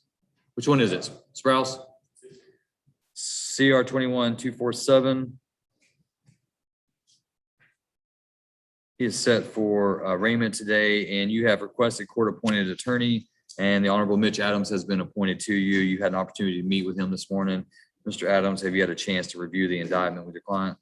I have, Your Honor. I can convey the report after visiting with Mr. Sprouse that his name is properly set forth and spelled correctly in the indictment. He understands what it is that he's accused of in the indictment. He understands the full punishment. And I can represent the court that. Sorry, I just lost my train of thought. It's okay. We're going to enter a plea of not guilty at this time. Request the court set for trial. All right, court will enter Mr. Sprouse's plea of not guilty into the record, and the court will set pretrial October 26th at 9 a.m. Court's also going to place conditions of pretrial release on Mr. Sprouse's bond in this case. So after you sign this notice to get the yellow copy, step over here and meet with Ms. Burns, and she'll give you additional information, okay?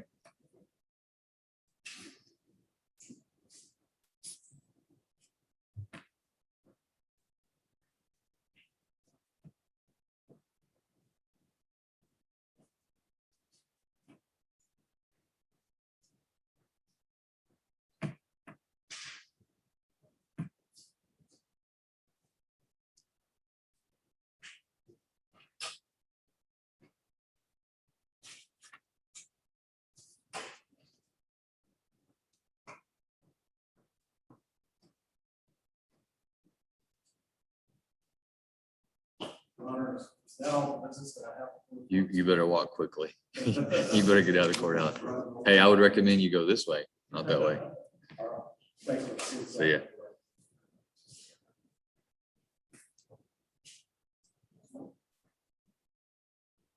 Isaiah Rosser.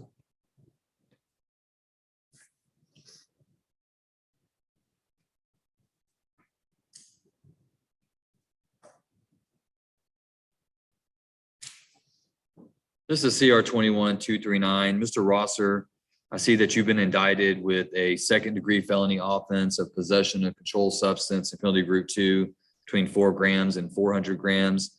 That does carry a range of punishment between 2 and 20 years in TDC, Texas Department of Criminal Justice, and also carries up to a $10,000 fine. It's my understanding that you intend to hire an attorney to represent you. And how long is it going to take you to hire an attorney? Do you know?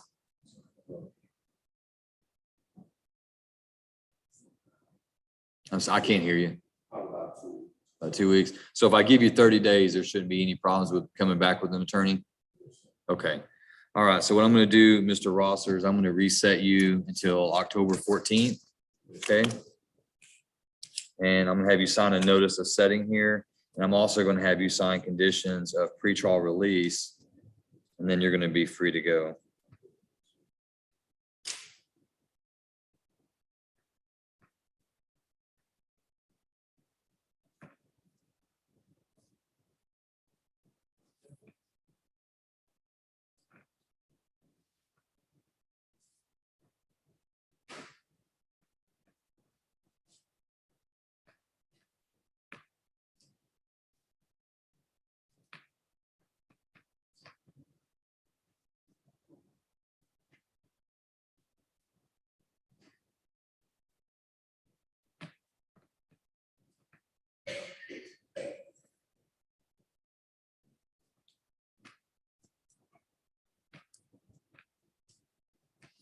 All right, Mr. Rosser, or Mr. Rosser, if you'll sign this notice, we'll give you a yellow copy and then you'll go with Ms. Burns here.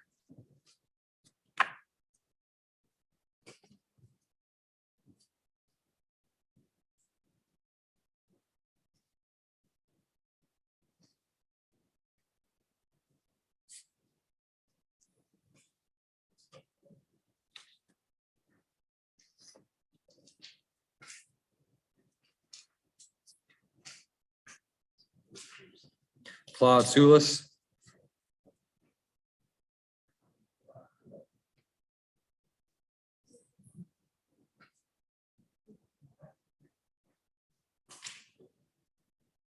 Did I say your name wrong? Souls. I'm gonna go ahead and apologize to you in advance. I'm probably gonna do that every time you come to court. So I'm gonna apologize to you now. All right, Mr. Souls. The court has reviewed your affidavit of indigency, and based on the information you provided, the court does not find you to be indigent at this time for receiving a court-appointed attorney. So what I'm gonna do is I'm gonna reset your case for October 14th to give you time to go out and hire an attorney and bring that attorney back with you, okay?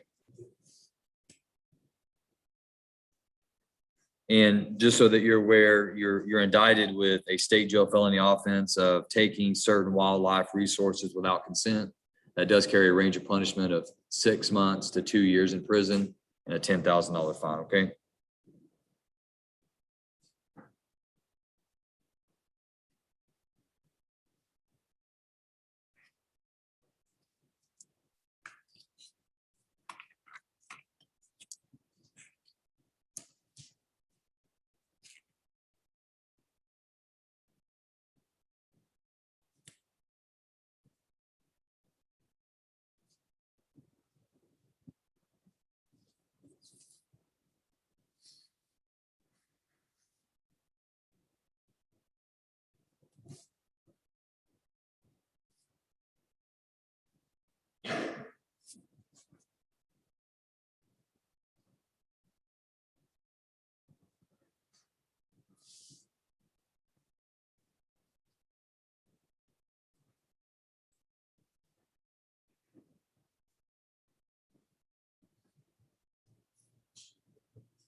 And you can bring him up to that table there.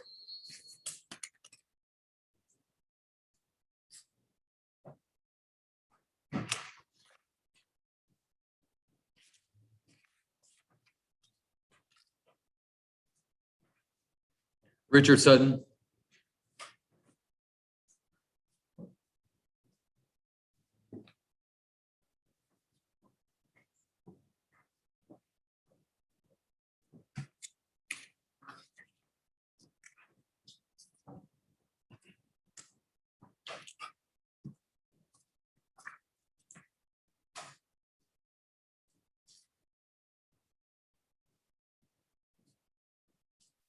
All right, Mr. Sutton, this is cause number CR 21250. Mr. Sutton, you've been charged with a second-degree felony offense of aggravated assault with a deadly weapon that carries a range of punishment of 2 years to 20 years in prison and a $10,000 fine. It's my understanding that you're going to hire an attorney. Is that correct? Yes, sir. Okay. If I reset this case until October 14th, will that give you enough time to hire an attorney and come back to court? It's about, okay. All right, so I'm gonna have a form filled out here. I'm gonna have you sign it.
Yeah, I'm working my way down. Not all I did was-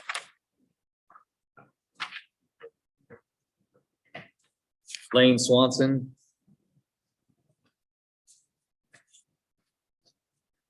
This is CR 21-247. Mr. Swanson, you are charged by indictment with a third-degree felony offense of assault of a family or household member by impeding breath or circulation. Carries a range of punishment between 2 years and 10 years in the Texas prison, and also a fine not to exceed $10,000. The court has reviewed your affidavit of indigency, finds that you are indigent, and has appointed the Honorable Casey Chester to represent you. She's not present in court today, so you don't have the chance to meet her. So what I'm going to do is I'm going to reset you for arraignment on October 14th. Is there, if I may say, you don't- you just said the same. Oh, I did. I believe so. If I did, that's a mistake.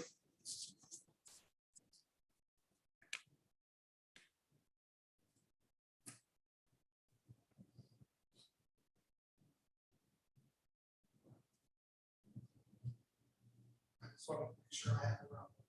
Yeah, I appreciate that. Yeah, you're CR 21-252 and Mr. Sutton CR 21-250.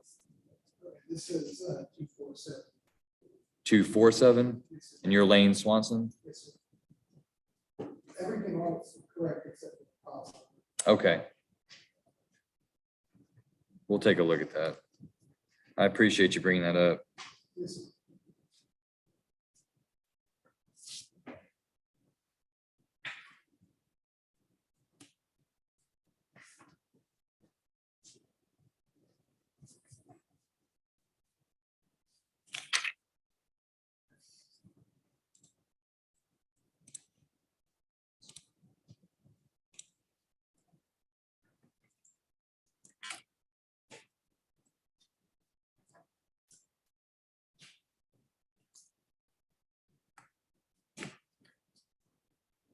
Just living life on the edge, Mr. Adams. You're just living life on the edge.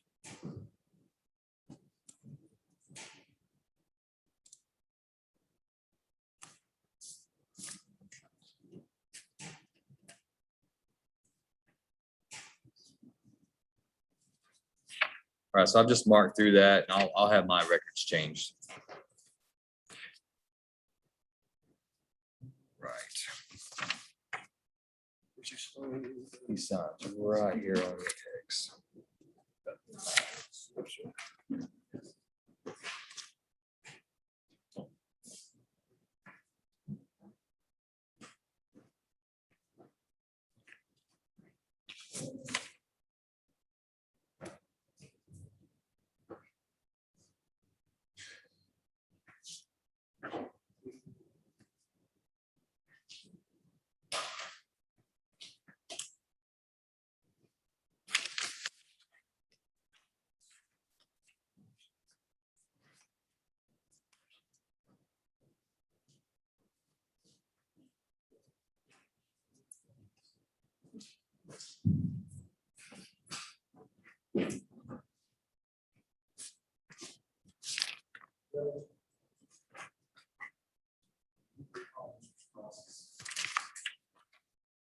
I can. Why we need to do that?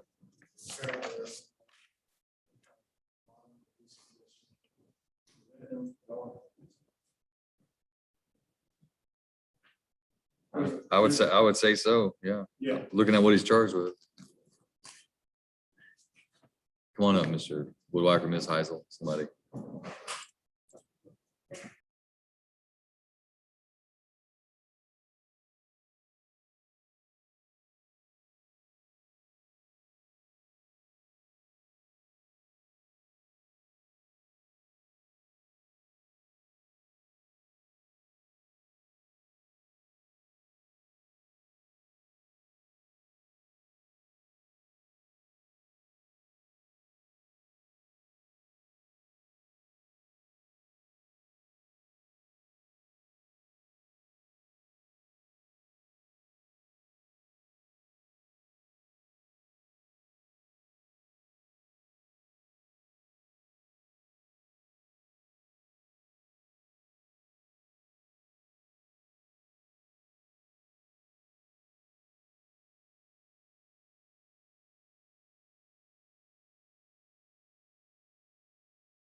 Ms. Schmucker, can you hear me? I can hear you. I can't get the can you hear me? I can hear you, but I can't see you. But watch this. Click that button for me.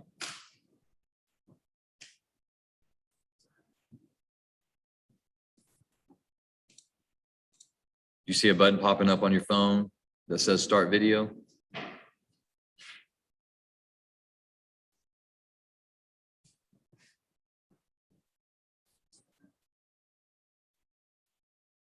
Ms. Schmucker, can you still hear me?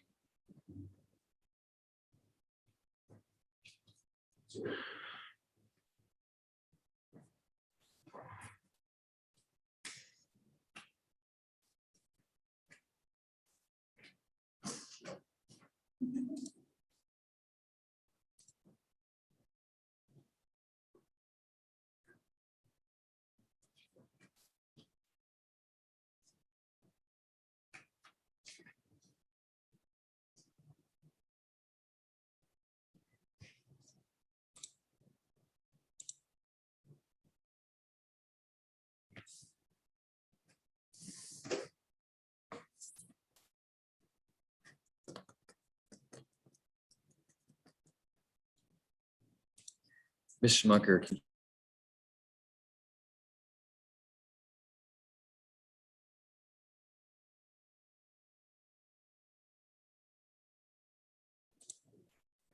Ms. Schmucker, can you see and hear me now?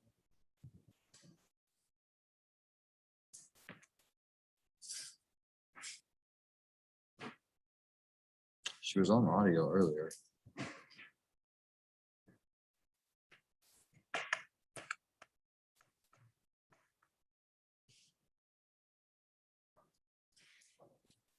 All right, Ms. Schmucker, you have to unmute your device. You'll push that button. Okay, can you see and hear me now? Yes, can you hear me? I can. All right, you are Courtney Ray Schmucker, is that right? Yes. All right, this is cause number CR 21241. My name is Judge Chris Martin. You're set for arraignment today on a first-degree felony offense, manufacture or delivery of a controlled substance, penalty group 1, greater than or equal to 4 grams, but less than 2. And my coordinators indicated that you are under some type of illness today. Yes, sir. Okay, and are you going to hire an attorney to represent you in this case? No, I need a court-appointed attorney. Okay, have you filled out the paperwork with my indigent defense coordinator to see if you apply for one? They're gonna email me. Whoever I spoke to this morning said that she would email me probably after the court. Okay. All right, so what I'm gonna do is I'm gonna reset you to come back to court on October 14th at 9 a.m. Yes, sir. And I need you, whenever you are not experiencing any symptoms with any illness, I need you to report to the Van Zant County Pretrial Release Department. Because Okay. there's gonna be conditions of bond for you to comply with. Their office is located at 250 East Groves. That's gonna be about 2 blocks north of the courthouse Okay. on the mobile station. Uh-huh. Need you to report over there. I'd say today is the 16th. I would say before noon of next Friday. Okay. Not this coming Friday, not tomorrow, but the 24th. Okay. Actually, I need you to do that before 11. Before 11 a.m. on Friday, anytime between now and then, when you're not experiencing any symptoms, report over there and they're gonna have paperwork for you to fill out. And then you're gonna order to be back in this court in person on October 14th, okay? Okay. And you need to have all your paperwork filled out and given back to my coordinator before you come. You understand? Yes, sir. All right, so make sure you report to pretrial release and then we'll see you on October 14th. Okay, thank you. All right, you're free to go.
we're back on the record.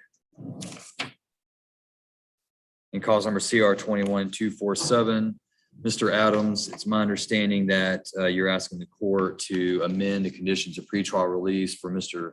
Sprouse, wherein the court had prohibited him from being in contact or proximity to the alleged victim in this case, basically a no contact clause.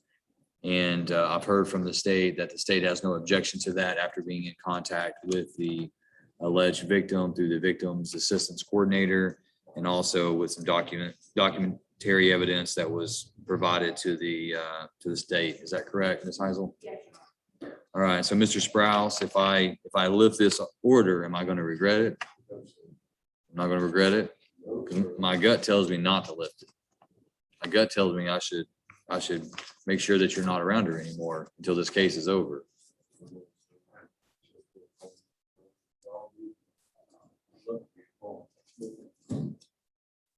I understand. So I'm gonna amend it and I'm gonna lift it. But if you make me regret it, I'm gonna make you regret it. Fair enough? Man to man, you understand? All right. Go ahead and have a seat back there. I'll amend the conditions and we'll get you signed and out of here. No, you may not. Every time I've excused you like 3 times, you keep coming back. You might as well just pull up a chair.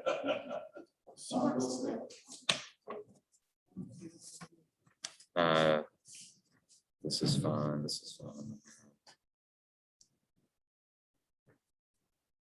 But we'll need to make sure they get rescanned in clerk's file. So if we're looking back or.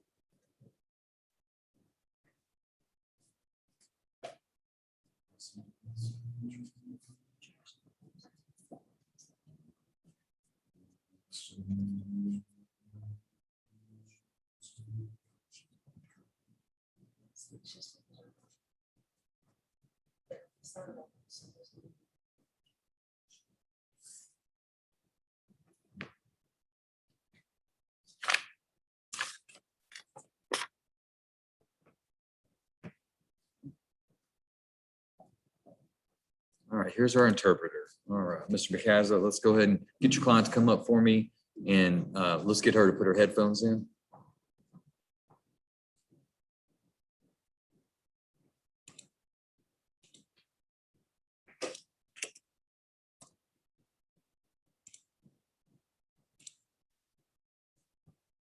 Good morning again, Your Honor.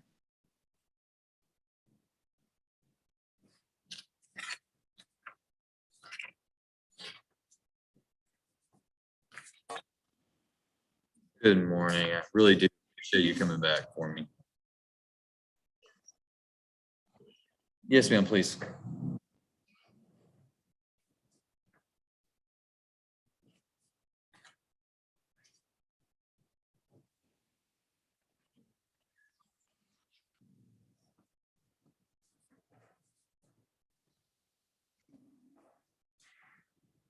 Let's see if we can make an adjustment here.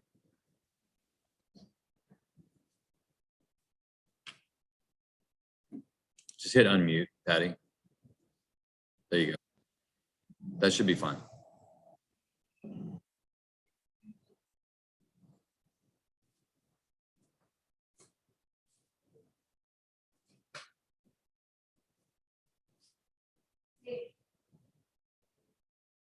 See?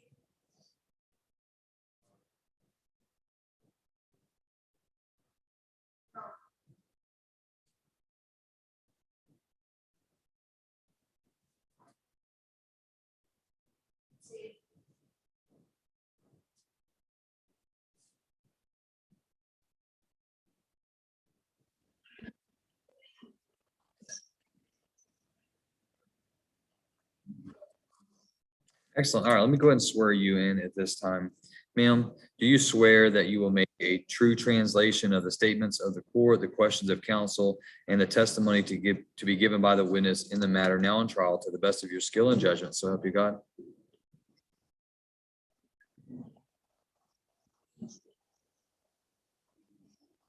Thank you, ma'am.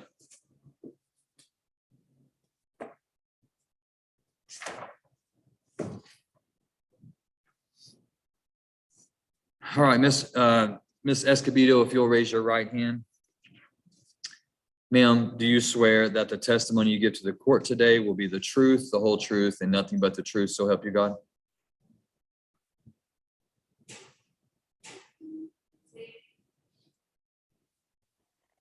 Miss Escobedo, are you a United States citizen?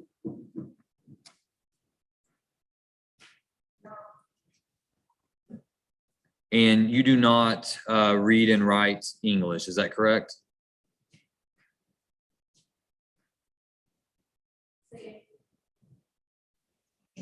Now, the paperwork that you have read and signed with your attorney today, did your attorney, Mr. McHaslett, interpret those documents for you?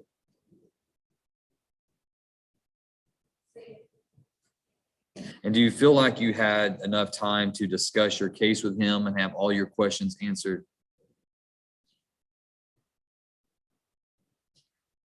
And are you pleased with Mr. McHaslett as your attorney?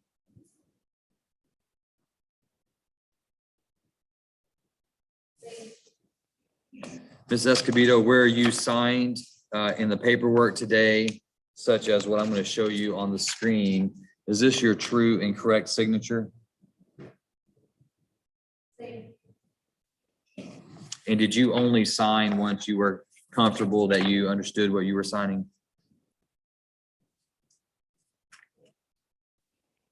All right, and Mr. McHaslett, do you believe your client to be competent today? I do, Your Honor. And Mr. McHaslett, you also are able to speak both the English and Spanish language, is that correct? That is true, Your Honor. If, interpreted the document to it in Spanish language, and she understood it.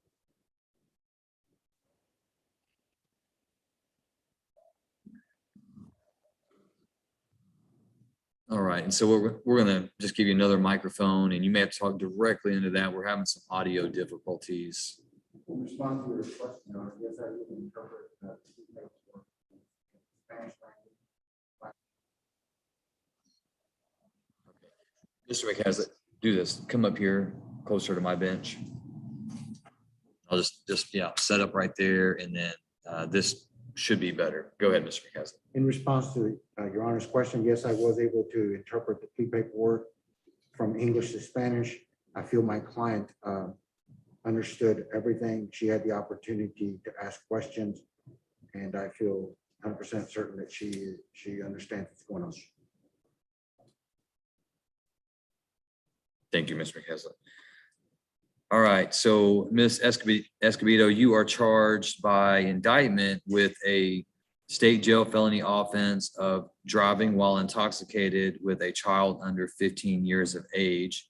And I see the plea agreement between you and the state is that you would plead to a lesser offense of driving while intoxicated first, a Class B misdemeanor, which carries a range of punishment of not less than 0 days or more than 180 days in the county jail, and a fine not to exceed $2,000. Do you understand that range of punishment?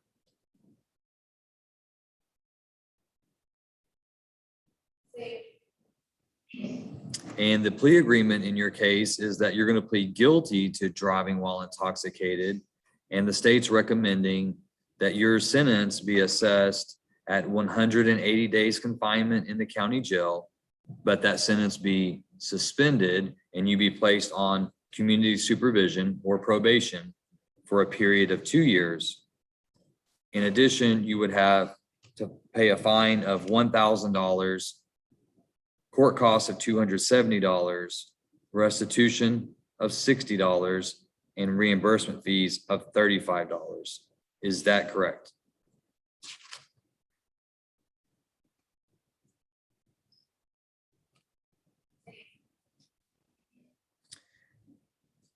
With you understanding the range of punishment and the plea agreement in this case, how do you plead to Class B misdemeanor offense of driving while intoxicated? Guilty or not guilty?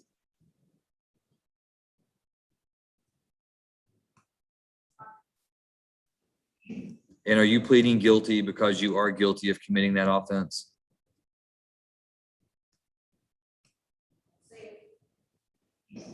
And has anyone threatened you or forced you or made you feel like you had to plead guilty to this offense today?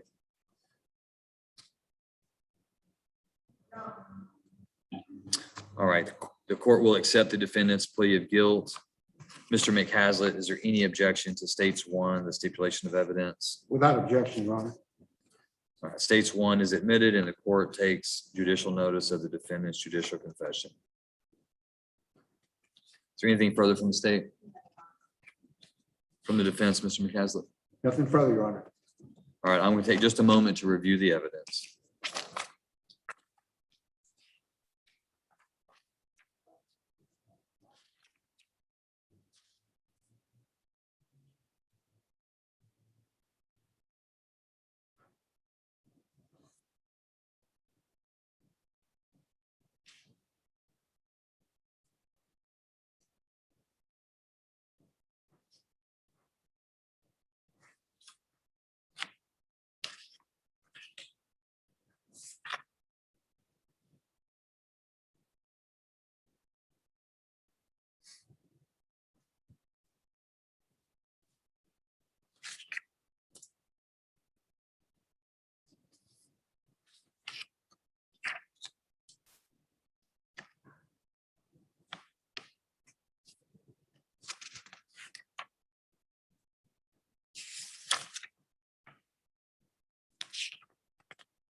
All right, the court has reviewed the evidence and finds there isn't enough evidence to convict the defendant of this offense. The court will follow the plea agreement in this case. The court convicts Myra Garcia Escobedo of driving while intoxicated, Class B misdemeanor, assesses her punishment at 180 days confinement in the Van Zandt County Jail. The court will suspend that sentence, place the defendant on community supervision for 2 years. Court orders her to pay a $1,000 fine, $60 restitution, $270 court cost, and $35 reimbursement fees.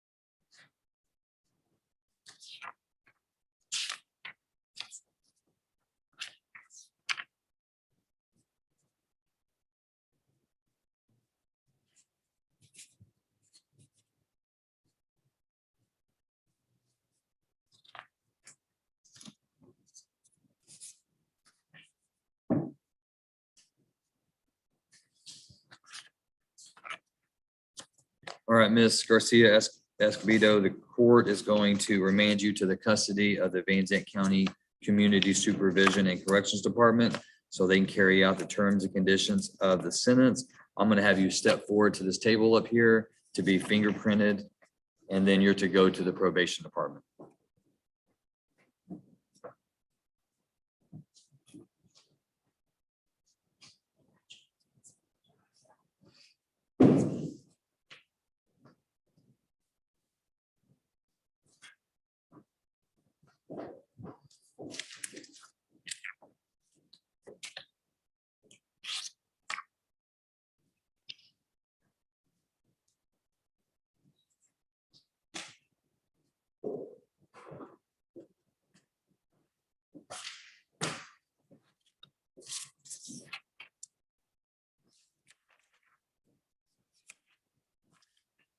All right, court calls, cause number CR 21-119, State versus Mario Alberto Gutierrez.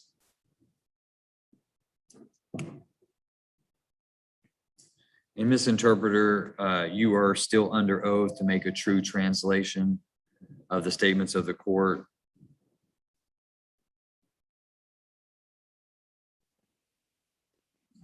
Okay, thank you, ma'am. All right, Mr. Gutierrez is set for docket call today. Any announcement, Mr. McCaslett? We're asking for a reset. We're very close on reaching a plea bargaining agreement. I believe that if the court was to reset it one more time, it would allow us to go over the paperwork with sufficient time and enter a plea of guilt to that charge at a future date. All right, the court will set Mr. Gutierrez then for an additional docket call. I'll be looking at either October 14th or 26th, Mr. McCaslett. Would you allow me to check my calendar now? Yes, sir, please.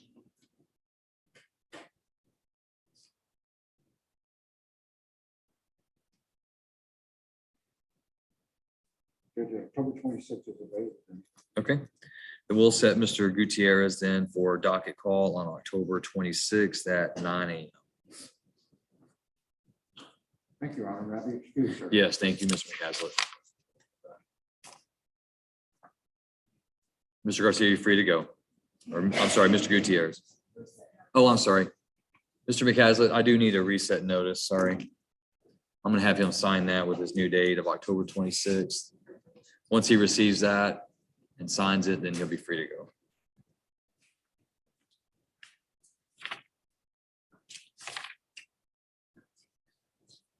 His number is CR 21-119.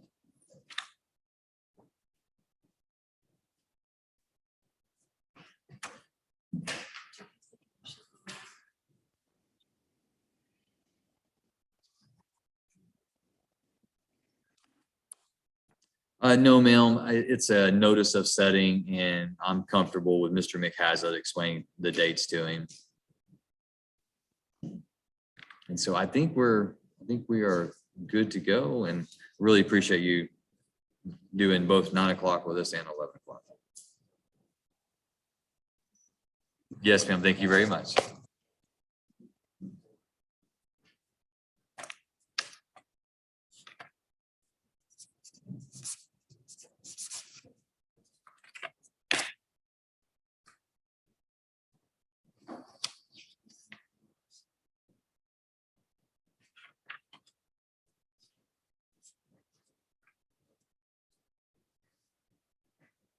Mr. Harden, are you ready? Yes, Mr. Sistrunk.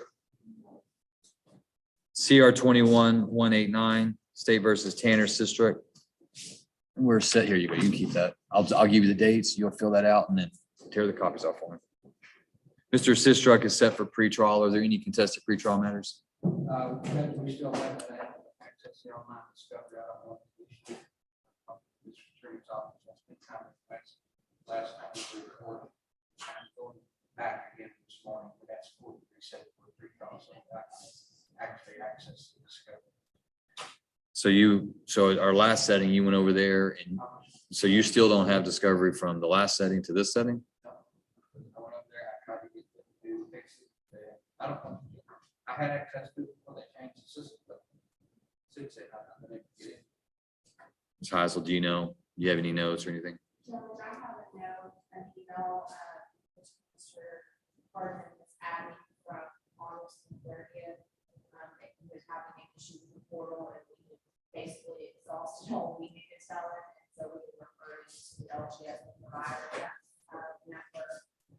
And that's the last information I have. Have you contacted LGS? I have talked to them, it's also related to trying to fix it. I don't know. Have they, I could just get paper discovery and do the next goal.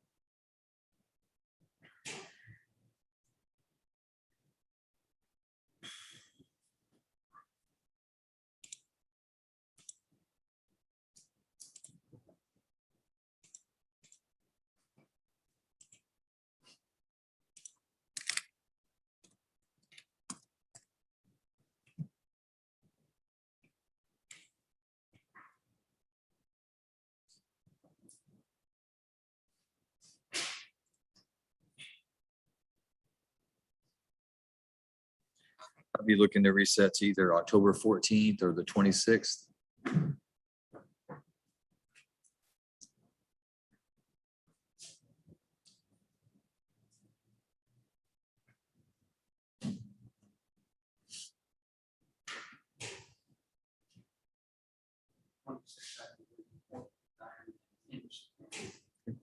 All right, court will set you, Mr. Sistrick, then for an additional pretrial on October 26th at 9 AM.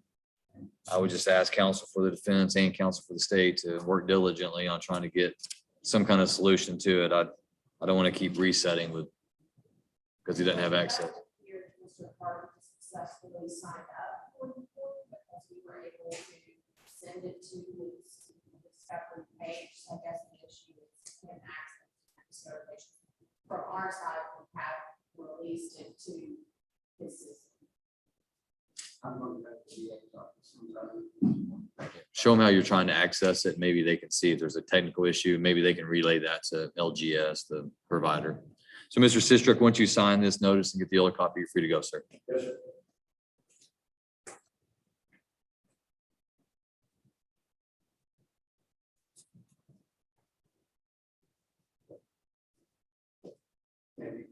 Yes, thank you, Mr. Harden.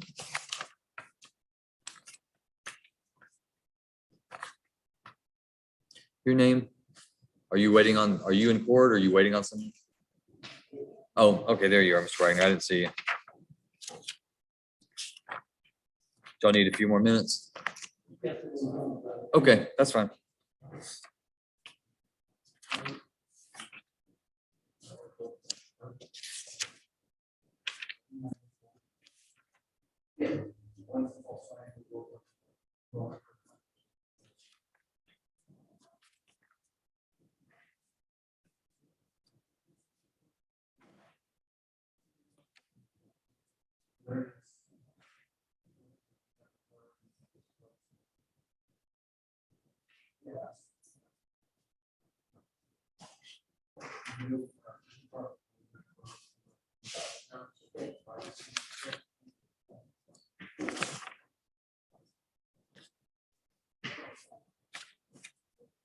Cheers.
Sit on Randy Lanfrey or Matthew Grace.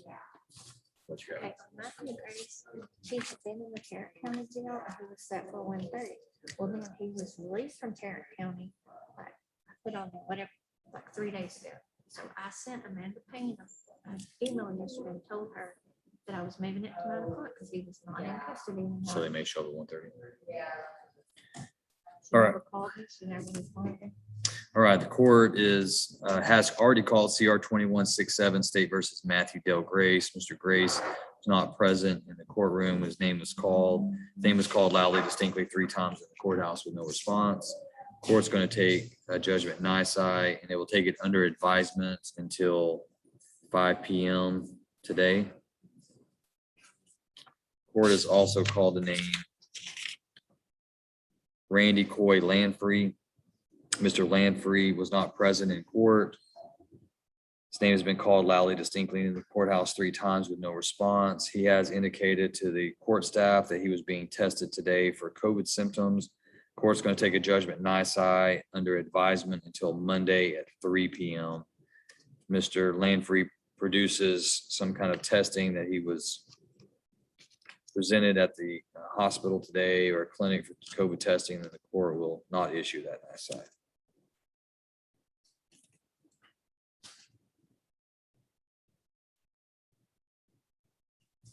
Has Miss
Mr. Wagner, are you ready?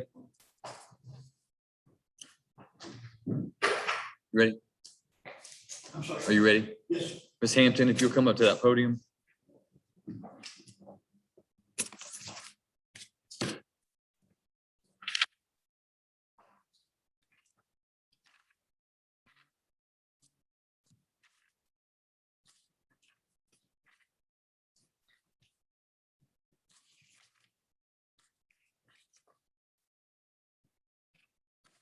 So do both of these apply to your client right there where it says these two right there? If so, I just need her to initial those, that she doesn't have any priors and that she's represented.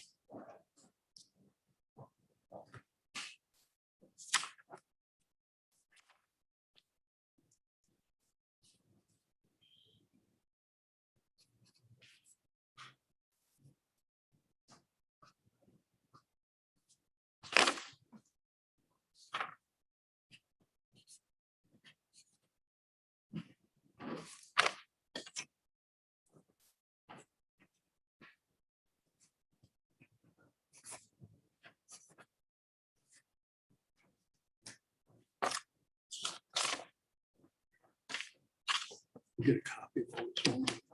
Yes. All right, Ms. Hampton, if you'll raise your right hand. Ma'am, do you swear that the testimony you give to the court will be the truth, the whole truth, and nothing but the truth, so help you God? All right, you can put your hand down. Your name is Hannah Marie Hampton, is that right? And Ms. Hampton, are you a United States citizen? Do you read, write, and speak English? And have you ever been diagnosed with any type of mental condition? And are you currently undergoing treatment or on medication for that disorder?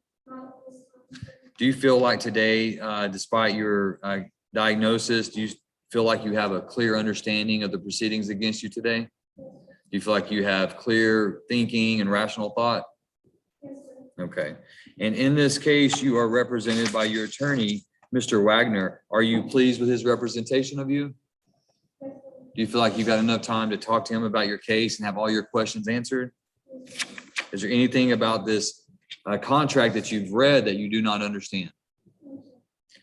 And Mr. Wagner, do you believe Ms. Hampton to be competent today? Yes, sir. And you've explained to her the consequences of entering into this contract and what could happen if she doesn't successfully complete it? Yes, sir. And you've discussed with her some important waivers that she's doing today, such as waiver of jury trial, waiver of right to expunction of certain records, and waiver of right to speedy trial. Yes, sir. All right, and Ms. Hampton, you are, as part of this contract, you are giving up your right to a jury trial. Do you understand that?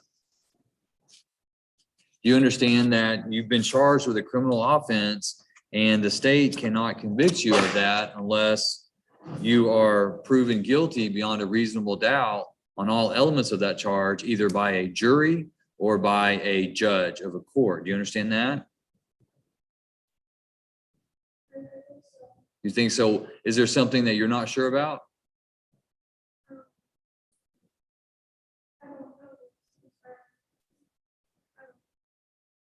From what Mr. Wagner told me, I think I understand what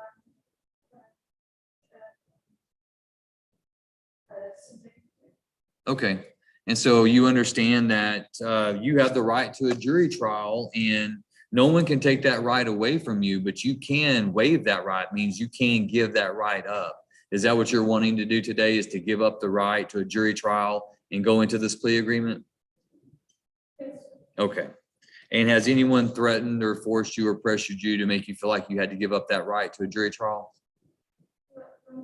Okay. All right. Court's going to find that Ms. Hampton has intentionally, knowingly, and voluntarily waived her right to a jury trial. Court also acknowledges that she's been admonished as to a waiver of speedy trial and limited waiver of expunction. I see here that Ms. Hampton is going to enter into a contract for a period of 2 years on the charge of possession of a controlled substance in penalty group 2, greater than or equal to 4 grams, but less than 400 grams. Oh, I'm sorry, is it 18 months? Oh, I'm sorry, 18 months, not 2 years. And that is a second-degree felony. So what that means, Ms. Hampton, is you're going to go into this program, but if you don't complete it, if you violate any one of the terms of this contract, then the state can bring you back to court and put you to trial for that second-degree felony offense. You understand that? And you understanding all those things, you still want the court to approve this contract. Is that right? I said, understanding all of the risks of this contract, that if you don't complete it, that you could be brought back for trial, understanding all of those things, you still want the court to approve this and give you a chance to do your contract. Okay. All right, then the court's going to approve the placement of Hannah Marie Hampton into the pretrial intervention program pursuant to the PTI contract.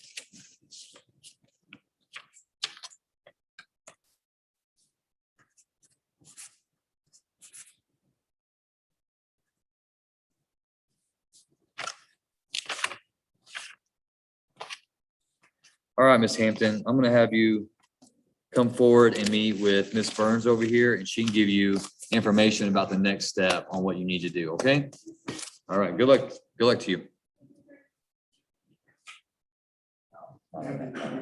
Yes, thank you, Mr. Wagner.